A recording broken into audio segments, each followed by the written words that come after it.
ಕದಂಬರು ಭಾಳ ಬೇಗ ಕನ್ನಡವನ್ನು ಅಡಾಪ್ಟ್ ಮಾಡಿಕೊಂಡು, ಕಲ್ಲನ್ನು ಅಡಾಪ್ಟ್ ಮಾಡಿಕೊಂಡು, ಶಿಲೆಯನ್ನು ಅಡಾಪ್ಟ್ ಮಾಡಿಕೊಂಡು ಬರವಣಿಗೆಗೆ. ಆದರೆ ಇವರು ಶಿಲೆಯನ್ನು ಅಡಾಪ್ಟ್ ಮಾಡ್ಕೊಂಡಿದ್ದು ಲೇಟು, ಕನ್ನಡ ಭಾಷೆಯನ್ನು ಬಳಸಿದ್ದು ಲೇಟ್. ಇವರು ಯಾರು ಗಂಗರು. ನಾವು ಉತ್ತರದಿಂದ ಬಂದ್ವಿ ಅನ್ನೋ ಕಥೆನ ಹೇಳೋದಿಲ್ಲ. ಒಂದೇನು ಹೇಳುತ್ತೆ, ಜಾಹ್ನವೇಯ ಕುಲಾಮಲವ್ಯೋಮ ಅಂತ ಹೇಳ್ಕೊಳ್ತೇವೆ. ಅಂದರೆ ಜಾಹ್ನವೇಯ ಕುಲ ಅಂದರೆ ಗಂಗಾ ಕುಲಕ್ಕೆ ಸೇರಿದಂಥವ್ರು ಅಂತ ಹೇಳ್ಕೊಳ್ತಾರೆ ಅವರು. ಜಾಹ್ನವೇಯಿ ಅಂದರೆ, ಜಾಹ್ನವಿ ಅಂದರೆ ಗಂಗಾ ಮಾತೆ. ಈ ಆರಂಭದ ಇತಿಹಾಸಕಾರ ಏನಿದ್ದಾರೆ, ಬ್ರಿಟಿಷ್ ಇತಿಹಾಸಕಾರರು ಗಂಗರನ್ನು ಚೇರ ಅಂತಲೇ ಗುರುತಿಸಿದ್ದಾರೆ ಅವರು. ಗಂಗರ ಶಾಸನಗಳನ್ನು ಚೇರ ಇನ್ಸ್ಕ್ರಿಪ್ಷನ್ಸ್ ಅಂತಲೇ ಅವ್ರು ಗುರುತಿಸಿರ್ತಕ್ಕಂಥದ್ದು. ಹೀಗಾಗಿ ಆ ಕನ್ಫ್ಯೂಸ್ ಇದ್ದೇ ಇದೆ ಅದು. ಸಾಮ್ರಾಜ್ಯದ ಬೇರೆ ಬೇರೆ ಕುರುಗಳು ಅಂದರೆ ಎಲ್ಲೂ ಯಾವ ರಾಜ್ಯದ್ದು ಎಲ್ಲೂ ಸಿಕ್ಕಿಲ್ಲ ನಿಮಗೆ. ಇವತ್ತು ಆ ಪುಲಕೇಶಿ ಅರಮನೆ ಎಲ್ಲಿತ್ತು ಹುಡುಕ್ತಿರೇನು? ಜನೋಪಯೋಗಿ ಕೆಲಸವೇ ಶಾಶ್ವತ ಆಗ್ತಕ್ಕಂಥದ್ದು. ಇದು ಭರತಖಂಡದ ಇತಿಹಾಸದ ರಾಜರ ಒಂದು ಗುಣಗಳಿವು. ಯಾವುದೇ ಚಾರಿತ್ರಿಕವಾದಂಥ ದಾಖಲೆ ಆ ಗೊಮ್ಮಟ ಮೂರ್ತಿಯನ್ನು ಕೆತ್ತಿದ್ದಕ್ಕೆ ಶಿಲ್ಪಿ ಇಂಥವನಂತ ಇದಕ್ಕೆ ದಾಖಲೆ ಇಲ್ಲ. ಅದನ್ನು ಇವರು ಊಹಿಸ್ಕೊಂಡು ಇಂಥವನು ಇರ್ಬೋದು ಅಂತ ಅದ ಮೇಲೆ ಸಿನಿಮಾನೂ ಬಂದ್ಬಿಡ್ತು. ಚಂದ್ರಗುಪ್ತ ಮುನಿಗಳು ಭದ್ರಬಾಹುಭಟ್ಟರು ದೇಹ ತ್ಯಾಗ ಮಾಡಿದ ಮೇಲೆ ಅವರು ಇಲ್ಲೇ ತ್ಯಾಗ ಮಾಡ್ತಾರೆ, ದೇಹ ತ್ಯಾಗ ಮಾಡ್ತಾರೆ. ಆದ್ದರಿಂದ ಅದಕ್ಕೆ ಚಂದ್ರಗಿರಿ ಅಂತ ಬಂತು ಅಂತ ಹೆಸರು.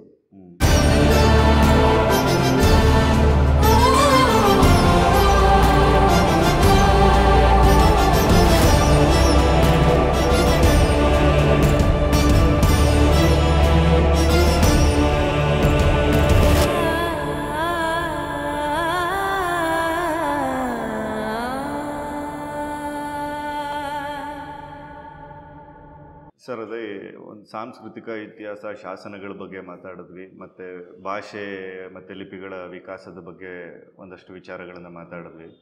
ಮತ್ತು ನಿಮ್ಮದೇ ಆದಂಥ ಅಧ್ಯಯನ ಮಾಡಿರುವಂಥ ಮೇಯ್ನ್ ವಿಷಯ ಗಂಗರ ದೇವಾಲಯಗಳ ಮೇಲೆ ನೀವು ಒಂದು ದೀರ್ಘ ಅಧ್ಯಯನ ಮಾಡಿದ್ರೆ, ಅದ್ರ ಮೇಲೆ ಪುಸ್ತಕಗಳನ್ನು ಬರೆದಿದ್ದೀರಾ. ಸೊ ಗಂಗರು ಅಂದಾಗ ನಮಗೆ ನೆನಪಾಗೋದು ನಮ್ಮ ಕನ್ನಡದ ಸಾಮ್ರಾಜ್ಯಗಳಲ್ಲಿ ಮೊದಲು ಶುರುವಾದಂಥ 2 ಸಾಮ್ರಾಜ್ಯಗಳಲ್ಲಿ ಅದು ಒಂದು. ಉತ್ತರದಲ್ಲಿ ಕದಂಬರು ಬಂದಾಗೆ ದಕ್ಷಿಣದಲ್ಲಿ ಗಂಗರು ಬರ್ತಾರೆ. ಸೊ ಒಂದು 650ಕ್ಕೂ ಹೆಚ್ಚು ವರ್ಷ ಇದ್ದಂಥ ಒಂದೇ ರಾಜ್ಯ.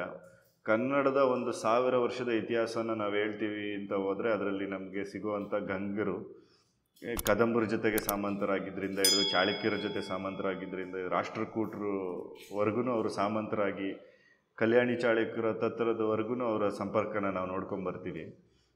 ಈ ಗಂಗರ ಬಗ್ಗೆ ನಾವು ಮಾತಾಡೋದಾದರೆ ಗಂಗರ ಒಂದು ಉಗಮ ಆಗಲಿ, ಎಲ್ಲಿಂದ ಬಂತು, ಅದಕ್ಕೂ ಸುಮಾರು ವಿಚಾರಗಳಿದೆಯಲ್ಲ ಸರ್. ಗಂಗರ ಕೋಲಾರದಿಂದ ಬಂದವರು ಅನ್ನೋ ಒಂದು ಚರ್ಚೆ. ಮತ್ತು ಗಂಗರು ಅಂದ ತಕ್ಷಣ ನಮ್ಗೆ ಒಂದು ಸ್ವಲ್ಪ ಈ ಒಡಿಸ್ಸಾ ಬರುತ್ತೆ, ಒರಿಸ್ಸಾ ಮೂಲ ಒಂದಷ್ಟು ಬರುತ್ತೆ ನಮಗೆ. ಈ ಸಂಬಂಧಗಳನ್ನೆಲ್ಲ ಹೇಳೋದಾದರೆ ಗಂಗರ ಬಗ್ಗೆ ಏನು ಹೇಳ್ಬೋದು ಸರ್? ಒಂದು 700 ವರ್ಷಗಳ ಆಳಿರುವಂಥ ಒಂದು ಕನ್ನಡದ ಸಾಮ್ರಾಜ್ಯದ ಬಗ್ಗೆ. ಗಂಗರ ಬಗ್ಗೆ ಹೇಳುವಾಗ ನಾವು ಒಂದು ಎರಡು ಮೂರು ವಿಷಯಗಳನ್ನು ನಾವು ನೆನಪಲ್ಲಿ ಇಟ್ಕೊಳ್ಬೇಕು. ಮೊದಲಿಗೆ ಅವ್ರ ಮೂಲದ ಬಗ್ಗೆ ಹೇಳುವಾಗ ನಮಗೆ ಈಗ ಹುಂಚಾ ಮತ್ತು ಶಿವಮೊಗ್ಗ ತಾಲೂಕಿನ ಕಲ್ಲೂರು ಅಂತ ಒಂದೂರು ಇದೆ. ಅಲ್ಲಿ 2 ಕಡೆ ಸಿಕ್ಕಿರ್ತಕ್ಕಂಥ 2 ಶಾಸನಗಳೇನಿದೆ ಅವು ಬೇರೆ ಒಂದು ಕಥೆಯನ್ನೇ ಕೊಡ್ತವೆ ನಮಗೆ. ಅವ್ರ ಮೂಲದ ಬಗ್ಗೆನೇ ಕಥೆ ಹೇಳ್ತವೆ. ಇವರು ಎಲ್ಲಿದ್ದರು ಗಂಗರು, ಎಲ್ಲಿಂದ ಬಂದರು ಅಂತ. ಅಂದರೆ ಗಂಗಾದತ್ತ ಎಂಬತಕ್ಕಂಥವನು ಒಂದು ಗಂಗಾ ನದಿಯಲ್ಲಿ ಮೇಯಕ್ಕೆ ಹೋದಂಥ ಸನ್ನಿವೇಶದಲ್ಲಿ ಅಲ್ಲಿಂದ ಕತೆ ಶುರುವಾಗಿ ಮುಂದೆ ಅದು ಅಲ್ಲಿಂದ ದಕ್ಷಿಣಕ್ಕೆ ಬಂದರವರು ಇಂತಕ್ಕಂಥ ರೀತಿಯಲ್ಲಿ ಬರುತ್ತೆ. ಸೊ ಇಲ್ಲಿ ಬಂದು ಇಲ್ಲಿ ಸೆಟ್ಲ್ ಆದರು ಅನ್ನೋ ಥರದಲ್ಲಿ ಬರುತ್ತೆ. ಇದು ಕರ್ನಾಟಕ ಬಂದು ಅವರದೇ ಇನ್ನೊಂದು ಶಾಖೆ ಒರಿಸ್ಸಾಗೋಯ್ತು ಅಂತ ಹೇಳ್ತಾರೆ ಅಲ್ಲಿ. ಅದೇ ಕಥೆಯಲ್ಲೇ. ಸೊ ಆದರೆ ಇಲ್ಲೇನಾಗಿದೆ, ಆ ಕಥೆಯನ್ನು ನಾವು ಬರೆದಂಥ ವ್ಯಕ್ತಿ 11ನೇ ಶತಮಾನದಲ್ಲಿ ಬರೆದಂಥ ಶಾಸನಗಳಿವು.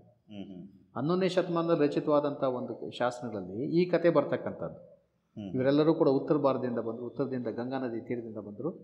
ಆ ಗಂಗಾದತ್ತನೇ ಮೂಲ ಎನ್ನುವ ಥರದಲ್ಲಿ ಇವರು ಇದು ಮಾಡ್ಕೊಂಡು ಚಿತ್ರಿಸ್ಕೊಂಡು ಬರ್ತಾರೆ. ವಾಸ್ತವವಾಗಿ ಇವರ ಒಂದು ಇದನ್ನು ನಾವು ಹುಡುಕಿದಂಥ ಸನ್ನಿವೇಶದಲ್ಲಿ ಇವರು ಸಂಪೂರ್ಣವಾಗಿ ಇವರ ಆಳ್ವಿಕೆ ಇದ್ದಿದ್ದು ನಮಗೆ, ಅಥವಾ ಅಲ್ಲಿ ಆರಂಭದ ಶಾಸನ ಸಿಗ್ತಕ್ಕಂಥದ್ದು ನಮಗೆ ಕೋಲಾರ, ತುಮಕೂರು, ಬೆಂಗಳೂರಿನ ಪೂರ್ವ ಭಾಗ, ತುಮಕೂರಿನ ಪೂರ್ವ ಭಾಗ, ಮತ್ತು ಕೋಲಾರ ಜಿಲ್ಲೆ, ಮತ್ತು ಸ್ವಲ್ಪ ಅಡ್ಜಸೆಂಟ್ ಆಂಧ್ರ ಪ್ರದೇಶದ, ತಮಿಳುನಾಡಿನ ಒಂದು ಕೆಲವು ಊರುಗಳೇನಿದೆ ಆ ಸುತ್ತೇ ಸಿಗ್ತಕ್ಕಂಥದ್ದು. ಅಂದರೆ ಆರಂಭದ ಶಾಸನಗಳು ಇಲ್ಲೇ ಸಿಗೋದ್ರಿಂದ ಬಹುಶಃ ಇವರು ಆ ಮೂಲದಲ್ಲೇ ಅಲ್ಲೇ ಬಂದು ಮೊದಲು ರಾಜ್ಯಭಾರ ಮಾಡಿದ್ದು. ತಳವನಪುರಕ್ಕೆ ಆಮೇಲೆ ಲೇಟಾಗಿ ಬಂದಿರಬೇಕು ಇವರು. ಸೊ ಅಲ್ಲಿ ಬರ್ತಾರೆ. ಒಂದೊಂದು ಕಥೆನೂ ಬೇರೆ ಇರುತ್ತೆ. ಈಗ ಇವರು ಆರೋಗ್ಯ ಸ್ವಾಮಿಗಳು, ತಮಿಳುನಾಡಿನ ಆರೋಗ್ಯ ಸ್ವಾಮಿಗಳು ಕೊಂಗು ದೇಶ ರಾಜಕಳ್ಳಿ ಎಂಬತಕ್ಕಂಥ ಕಥೆಯನ್ನು ಅವರು ಎಡಿಟ್ ಮಾಡಿದ್ದಾರೆ. ಆ ಕಥೆಯಲ್ಲಿ ಬರ್ತಕ್ಕಂಥದ್ದು ಬೇರೆ ಕಥೆಗಳು, ಸಣ್ಣ ಕಥೆಗಳು ಬೇರೆ ಬೇರೆ ಬರುತ್ತೆ. ಯಾವ ಗಂಗರ ಶಾಸನಗಳಲ್ಲೂ ಕೂಡ ತಾವೆಲ್ಲಿಂದ ಬಂದ್ವಿ ಅಂತ ಅವ್ರು ಹೇಳ್ಕೊಳ್ಳೋದಿಲ್ಲ. ಮೂಲ ಪುರುಷ ಒಂದು ಕೊಂಗಣಿ ವರ್ಮನಿಂದ ಪ್ರಾರಂಭಿಸ್ತಾರೆ ಶಾಸನಗಳೆಲ್ಲ. ಕೊಂಗಣಿ ವರ್ಮ, ಅವನಾದ್ಮೇಲೆ ಮಾಧವ ಬಂದ, ಮಾಧವ ಆದಮೇಲೆ ದಡಿಗ ಇದು ಅಲ್ಲ ತಡಂಗಾಲ, ಅವನು ಮಾಧವ ಆದಮೇಲೆ ಇನ್ನೊಬ್ಬ ಬಂದ. ಈ ಥರ ಬೇರೆ ಒಂದು ವಂಶಾವಳಿಯನ್ನು ಕೊಟ್ಕೊಂಡು ಹೋಗ್ತವೆ ಅವು. ಸೊ ನಮಗೆ ಆ ಕಥೆಯನ್ನು ಹೇಳೋದಿಲ್ಲ ಅವು, ನಾವು ಉತ್ತರದಿಂದ ಬಂದ್ವಿ ಅನ್ನೋ ಕಥೆಯನ್ನು ಹೇಳೋದಿಲ್ಲ. ಒಂದೇನು ಹೇಳುತ್ತೆ, ಜಾಹ್ನವೇಯ ಕುಲಾಮಲವ್ಯೋಮ ಅಂತ ಹೇಳ್ಕೊಳ್ತೇವೆ. ಅಂದರೆ ಜಾಹ್ನವೇಯ ಕುಲ ಅಂದರೆ ಗಂಗಾ ಕುಲಕ್ಕೆ ಸೇರಿದಂಥವ್ರು ಅಂತ ಹೇಳ್ಕೊಳ್ತಾರೆ ಅವರು. ಜಾಹ್ನವೇಯಿ ಅಂದರೆ, ಜಾಹ್ನವಿ ಅಂದರೆ ಗಂಗಾ ಮಾತೆ, ಆ ಗಂಗೆಯ ಕುಲಕ್ಕೆ ಸೇರಿದಂಥವ್ರು ನಾವು ಅಂತ ಹೇಳ್ಕೊಳ್ತಾರೆ ಹೊರತವರು. ಉಳಿದ ವಿವರಗಳನ್ನು ಅವ್ರು ಯಾರು ಹೇಳೋಕೆ ಹೋಗೋದಿಲ್ಲ ಅಲ್ಲಿ, ಇಂಥ ಕಡೆ ನಾವಿಂತ ಬಂದ್ವಿ ಅಂತ. ಮತ್ತು ಒರಿಸ್ಸಾದಲ್ಲಿರ್ತಕ್ಕಂಥ ಶಾಸನಗಳಲ್ಲೂ ಕೂಡ ಅಲ್ಲಿ ಬರ್ತಕ್ಕಂಥದ್ದು ಗಂಗವಾಡಿಪುರದಿಂದ, ಅದು ಅವು 10ನೇ ಶತಮಾನದಲ್ಲಿ ಹೇಳ್ತಕ್ಕಂಥ ಕಥೆಗಳಿವೆಲ್ಲವೂ ಕೂಡ ಅಲ್ಲೂ ಕೂಡ 10ನೇ ಶತಮಾನದಲ್ಲಿ ಬರ್ತಕ್ಕಂಥ ಉಲ್ಲೇಖಗಳಲ್ಲಿ ಅಥವಾ 9-10ನೇ ಶತಮಾನದಲ್ಲಿ ಗಂಗವಾಡಿಪುರದಿಂದ ಬಂದರು ಅಂತ ಹೇಳ್ಕೊಡ್ತಾರೆ ಅವರು. ಗಂಗವಾಡಿಪುರದ ಬಂದರು, ಕೋಲಾಹಲಪುರದಿಂದ ಬಂದರು ಅಂತ ಹೇಳ್ಕೊಡ್ತಾರೆ. ಸೊ ನಮ್ಮಲ್ಲಿ ಕೋಲಾಹಲ ಇದೆ, ಗಂಗವಾಡಿನೂ ಇದೆ. ಗಂಗವಾಡಿನ ಅವ್ರು ಯಾವುದು ಅಂತ ಹೇಳಿ ಗಂಗವಾಡಿಪುರ ಅಂತ ಹೇಳ್ತಾರೆ ಅಲ್ಲಿ ಆ ಶಾಸನಗಳಲ್ಲಿ. ಅಲ್ಲಿ ಅದನ್ನೇ ಎಲ್ಲಿಯ ಜಾಗ ಅಂತ ಗುರುತಿಸೋದು. ಅದೇ ಗಂಗವಾಡಿ ಅಂದರೆ ನಮ್ಮ ಇಡೀ ಗಂಗರ ಆಳ್ವಿಕೆ ಮಾಡಿದಂಥ ಪ್ರದೇಶ ಏನಿದೆ ಅದರ ಅಷ್ಟು ಪ್ರದೇಶ ಗಂಗವಾಡಿ. ಆದರೆ ಅಲ್ಲಿ ಅವ್ರಿಗೆ ಏನಾಗ್ತಾ ಇದೆ, ಗಂಗವಾಡಿ ಪುರ ಅಂತ ಕರೀತಾರೆ ಅವರು. ಮತ್ತು ಕೋಲಾಹಲ ಪುರ ಅಂತ ಹೇಳ್ಕೊಳ್ತಾರೆ ಅವರು. ಸೊ ಇವೆಲ್ಲ ಸಿಗ್ತಕ್ಕಂಥ ನಮ್ಗೆ ಅಲ್ಲಿನ ಶಾಸನಗಳು ಯಾವುದು ಅಂದರೆ, ಮತ್ತೆ ಅಲ್ಲಿ ಸಿಗ್ತಕ್ಕಂಥ ಶಾಸನಗಳಲ್ಲಿ ಚಿಕ್ಕಾಕೋಲೆ ಅಂದರೆ ಶ್ರೀಕಾಕುಳಂ, ಇವತ್ತಿನ ಶ್ರೀಕಾಕುಳಂ ಅಂತ ಏನು ಕರಿತೀವಿ ಅದೇ ಚಿಕ್ಕಾಕೋಲೆ ಅಂತ ಶಾಸನ ಉಲ್ಲೇಖ ಆಗಿರ್ತಕ್ಕಂಥದ್ದು. ಆ ಚಿಕ್ಕಾಕೋಲೆ ಶಾಸನಗಳಲ್ಲಿ ಇವೆಲ್ಲವೂ ಬರ್ತಾ ಇದೆ. ಅಲ್ಲೇ ಮಹೇಂದ್ರಗಿರಿ ಕೂಡ ಇದೆ. ಆ ಮಹೇಂದ್ರಗಿರಿಯನ್ನು ಮುಖ್ಯವಾಗಿ ಪ್ರದೇಶವನ್ನು ಮಾಡ್ಕೊಂಡು ಆಳಿದಂಥವ್ರು ಇವರೆಲ್ಲರೂ ಕೂಡ. ಇವರೊಬ್ಬರೇ ಸಿಗೋದಿಲ್ಲ, ಗಂಗರೊಬ್ಬರೇ ಸಿಗೋದಿಲ್ಲ. ಒರಿಸ್ಸಾದಲ್ಲಿ ಕದಂಬರು ಸಿಗ್ತಾ ಇದ್ದಾರೆ. ಕದಂಬರು ಕೂಡ ಭೀಮಕೇಡಿ ಅಂತ ಬರ್ತಾ ಇದ್ದಾನೆ, ಉದಯಕೇಡಿ ಅಂತ ಬರ್ತಾ ಇದ್ದಾರೆ ಹೆಸರುಗಳು. ಅವ್ರ ಹೆಸರುಗಳು ನೋಡಿ, ಕೇಡಿ ಅಂತ. ಕೇಡಿ ಅಂದರೆ ಮೋಸ್ಟ್ಲಿ ಕ್ಷತ್ರಿಯ ಅಂತ ಅಷ್ಟೇ, ಕ್ಷೇತ್ರ ಅಂತ. ಕ್ಷೇತ್ರನೇ ಕ್ಷೇತ್ರಿಯನೇ ಕೇಡಿ ಆಗಿರ್ತಕ್ಕಂಥದ್ದು ಅಂತ ಅದು ನಾವು ಭಾವಿಸ್ಬೇಕಲ್ಲ, ಅಷ್ಟೇ. ಅದು ಕೇಡ ಅಂದರೆ ಆ ಅರ್ಥದಲ್ಲಿ, ಕ್ಷೇತ್ರ ಅನ್ನೋ ಅರ್ಥದಲ್ಲಿ. ಆ ಕ್ಷೇತ್ರ ಅನ್ನೋ ಶಬ್ದವೇ ಅಲ್ಲಿ ಕೇಡಿ ಅಂತಾಗಿ, ಉದಯ ಕೇಡಿ, ಧರ್ಮ ಕೇಡಿ. ಆದರೆ ಅವರು ಎಲ್ಲಿಂದ ಬಂದರು ಅಂತ ಹೇಳ್ಕೊಳ್ಳೋದಿಲ್ಲ ಅಲ್ಲೂ ಕೂಡ. ಆದರೆ ಒಂದು ಸಾಮ್ಯತೆ ಏನಿದೆ ಅಂದರೆ, ಅವರಲ್ಲಿ ಸೆಟ್ಲಾದಂಥ ಸನ್ನಿವೇಶದಲ್ಲಿ, ಯಾರು ಕದಂಬರು ಅಲ್ಲಿ ಸೆಟ್ಲಾದಂಥ ಸನ್ನಿವೇಶದಲ್ಲಿ ಜಯಂತಿ ಮಧುಕೇಶ್ವರನನ್ನೆಲ್ಲ ಸ್ಥಾಪನೆ ಮಾಡ್ಕೊಳ್ತಾರೆ. ಸೊ ಈ ಥರ ತಮ್ಮ ದೇವರು ಗೋಕರ್ಣೇಶ್ವರ ಸ್ವಾಮಿಯನ್ನು ಪೂಜೆ ಮಾಡ್ತಾರೆ ಅವರು. ಸೊ ಇಲ್ಲಿನ ದೇವರುಗಳೆಲ್ಲ ಅಲ್ಲಿ ಹೋಗ್ತವೆ ಅಲ್ಲಿ. ಅದೇ ಗಂಗವಾಡಿಪುರದವ್ರು ಏನು ಹೇಳ್ತಾರೆ, ಗಂಗವಾಡಿಪುರದಿಂದ ಯಾವ ದೇವರುಗಳಿಲ್ಲ, ಯಾವ ದೇವರುಗಳು ಅಲ್ಲಿ ತಗೊಂಡು ಹೋಗೋದಿಲ್ಲ ಇಲ್ಲಿ. ಆದರೆ ಮೂಲವನ್ನು ಹೇಳುವಾಗ ಇವರು ನಾವು ಅಲ್ಲಿಂದ ಬಂದ್ವಿ ಅಂತ ಅವ್ರ ಲೇಟರ್ ಇನ್ಸ್ಕ್ರಿಪ್ಷನ್ಸಲ್ಲಿ. ನಮ್ಮಲ್ಲಿ ಶಾಸನ ಗಮನಿಸಿದಂಥ ಸನ್ನಿವೇಶದಲ್ಲಿ ಒಂದೇ ಒಂದು ಶಾಸನ, ಮಣ್ಣೆಯಲ್ಲಿ ಒಂದು ಶಾಸನ ಸಿಗುತ್ತೆ. ಅಲ್ಲಿ ಕಳಿಂಗದಿಂದ ಬಂದಂಥ ಒಂದು ಕೆಲವು ವರ್ತಕರ ಶಾಸನಗಳು ಅಲ್ಲಿ ಒಂದು ಉಲ್ಲೇಖ ಆಗುತ್ತೆ. ಮತ್ತು ಆ ಒಂದು ಶಾಸನದಲ್ಲಿ ಸ್ವಲ್ಪ ಹೆಚ್ಚು ಕಡಿಮೆ ಈ ಲಾಂಛನ ಇತ್ಯಾದಿಗಳನ್ನು ಕರೆಕ್ಟಾಗಿ ಹೇಳ್ತೇವೆ ನಾವು. ಆದರೆ ಉಳಿದ ಯಾವ ಶಾಸನಗಳಲ್ಲೂ ಕೂಡ ಇವರ ಗೋತ್ರವೇ ಬೇರೆ, ಅವರ ಗೋತ್ರವೇ ಬೇರೆ. ಅವರ ಲಾಂಛನ ವೃಷಭ, ಇವರ ಲಾಂಛನ ಆನೆ. ಹೀಗಾಗಿ ಅವ್ರಿಗೆ ಹೆಸರಿನ ಸಾಮ್ಯತೆ ಒಂದು ಬಿಟ್ಟರೆ ಬಹುಶಃ ಇವರಿಗೆ ಅವ್ರಿಗೆ ಸಂಬಂಧ ಇದ್ದಿದ್ದು ನನಗನ್ಸಿದ ಮಟ್ಟಿಗೆ ಅವರೇ ಬೇರೆ ಇವರೇ ಬೇರೆ ಅಷ್ಟೇ ಅಂತ ಹೇಳ್ಬೋದು. ಏಕೆಂದರೆ ಒಂದೇ ಹೆಸರಿನ ರಾಜರು ಇನ್ನೊಂದು ಕಡೆ ಇರಬಾರ್ದು ಅಂತೇನಿಲ್ಲ. ಸೊ ಹೀಗಾಗಿ ನಾವು ಇದನ್ನು ಗಮನಿಸಿದ ಸನ್ನಿವೇಶದಲ್ಲಿ ಈ ಗಂಗರೇ ಬೇರೆ, ಆ ಗಂಗರೇ ಬೇರೆ, ಯಾಕೆಂದರೆ ಕುಲಗೋತ್ರಗಳೇ ಬೇರೆ. ಗಂಗರದ್ದು ಇತಿಹಾಸ ಇದೆಯಾ? ಗಂಗರದ ಇತಿಹಾಸ ಇದೆ, ಅಲ್ಲಿ ಸಪರೇಟ್ ಇತಿಹಾಸ. ಹೌದು ಗಜಪತಿ ಗಂಗರು ಅಂತ ಇದ್ದಾರೆ. ಹೌದು, ಗಜಪತಿ ರಾಜರೆಲ್ಲ ಅವರೇ, ಆ ಮೂಲನೇ ಕ್ಲೈಮ್ ಮಾಡೋದು ಅವರೆಲ್ಲರೂ ಕೂಡ ಗಜಪತಿ ಅರಸರು ಅಂದರೆ. ಅಲ್ಲಿ ನಮ್ಮದನ್ನು ಬಿಟ್ಬಿಟ್ಟು ಅವ್ರದ್ದನ್ನು ಮಾತ್ರ ತಗೊಂಡ್ರೆ ನಮ್ಮಲ್ಲಿ ಗಂಗರು ಅಂತ ಹೆಂಗೆ ನಮ್ಮ ಇತಿಹಾಸದಲ್ಲಿದೆ, ಹಾಗೆ ಒರಿಸ್ಸಾದ ಇತಿಹಾಸದಲ್ಲೂ ಹೌದು ಗಂಗರ ಒಂದು ಅಧ್ಯಾಯ ಇದೆ. ಹೌದು, ಗಂಗರ ಅಧ್ಯಾಯ ಇದೆ. ಗಂಗಾ ಶಕೆಯನ್ನು ಓಪನ್ ಮಾಡ್ತಾರೆ ಅವರು. ಗಂಗಾ ಶಕೆ ಅಂದರೆ ನಮ್ಮ ಶಾಲಿವಾಹನ ಶಕೆ ಇದ್ದಾಗೆ ಅಲ್ಲಿ ಗಂಗಾ ಶಕೆಯನ್ನು ಕೂಡ ಅವರು ಓಪನ್ ಮಾಡ್ತಾರೆ. ಅಷ್ಟು ಮಟ್ಟಿಗೆ ಪ್ರಭಾವಿಗಳಾಗಿರ್ತವೆ ಒರಿಸ್ಸಾದಲ್ಲಿ. ಬಟ್ ಒರಿಸ್ಸಾ ಅಂದ ತಕ್ಷಣ ನೀವು ಒರಿಸ್ಸಾ ಪೂರ್ತಿ ಹೋಗ್ಬಿಡ್ರಿ, ಇಲ್ಲಿಂದ ಶ್ರೀಕಾಕುಳಂ ಡಿಸ್ಟ್ರಿಕ್ಟ್ ಸೇರಿಸ್ಕೊಂಡ್ಬಿಟ್ರಿ. ಶ್ರೀಕಾಕುಳಂ ಜಿಲ್ಲೆಯನ್ನು ಸೇರಿಸ್ಕೊಂಡಂತೆ ಉತ್ತರ ಭಾಗ ಏನಿದೆ, ಆ ಉತ್ತರ ಭಾಗದಲ್ಲಿ ಅವರು ಆಳ್ವಿಕೆ ನಡೆಸ್ತಾ ಇರ್ತಾರೆ ಒರಿಸ್ಸಾ ಗಂಗರು. ಇಲ್ಲಿ ದಕ್ಷಿಣದಲ್ಲಿ ಆರಂಭದ ಗಂಗರು ಎಲ್ಲರೂ ಆಳ್ವಿಕೆ ನಡೆಸ್ತಕ್ಕಂಥದ್ದು ಈ ಕೋಲಾರ, ನಾನು ಮೊದಲು ಹೇಳಿದಾಗೆ ತುಮಕೂರು, ಕೋಲಾರ, ಬೆಂಗಳೂರಿನ ಪೂರ್ವ ಭಾಗ, ಈ ಭಾಗದಲ್ಲಿ ಆಳ್ವಿಕೆ ನಡೆಸ್ತಾರೆ. ಸೊ ಇಲ್ಲಿ ಮೂಲ ಪುರುಷನನ್ನು ನಾವು ಸಾಮಾನ್ಯವಾಗಿ ಇವನನ್ನು ಯಾರು ಕೊಂಗಣಿ ವರ್ಮ ಅಂತಲೇ ನಾವು ಶಾಸನ ಹೇಳ್ತಕ್ಕಂಥದ್ದು. ಅವೆಲ್ಲ 350-450 ನಮ್ಗೆ ಸಿಕ್ಕೇ ಇಲ್ಲ ಶಾಸನ. ಅಂದರೆ 600 ನಂತರ ಶಾಸನ ಇಲ್ಲ ಆರಂಭದ ಶಾಸನಗಳು ಸಿಕ್ಕಿವೆ ನಮಗೆ. ನಾವೇನು ಮಾಡ್ತೀವಿ, ಅದನ್ನೆಲ್ಲ ಕೂಟ ಶಾಸನ ಅಂತ ಪಕ್ಕ ಹಾಕ್ಬಿಡ್ತೀವಿ. ಅಂದರೆ ಅದು ಫೇಕ್ ಅಂತ, ಅವೆಲ್ಲ ಇನ್ಸ್ಕ್ರಿಪ್ಷನ್ಸ್ ಬೇಕಂತ. ಆದರೆ ಅವುಗಳಲ್ಲೂ ಕೆಲವು ಒಂದು ಜಿನೇನ್ ಇನ್ಸ್ಕ್ರಿಪ್ಷನ್ಸ್ ಇವೆ, ಸ್ವಲ್ಪ ನಂಬಲು ಅರ್ಹವಾಗಿರ್ತಕ್ಕಂಥ ಶಾಸನ ಬೇಕಾದಷ್ಟು ಸಿಕ್ಕಿವೆ. ಇತ್ತೀಚೆಗೆ ಸಿಗ್ತಾ ಇವೆ, ಇನ್ನೂ ಸಿಗ್ತಾನೇ ಇವೆ ಅವು.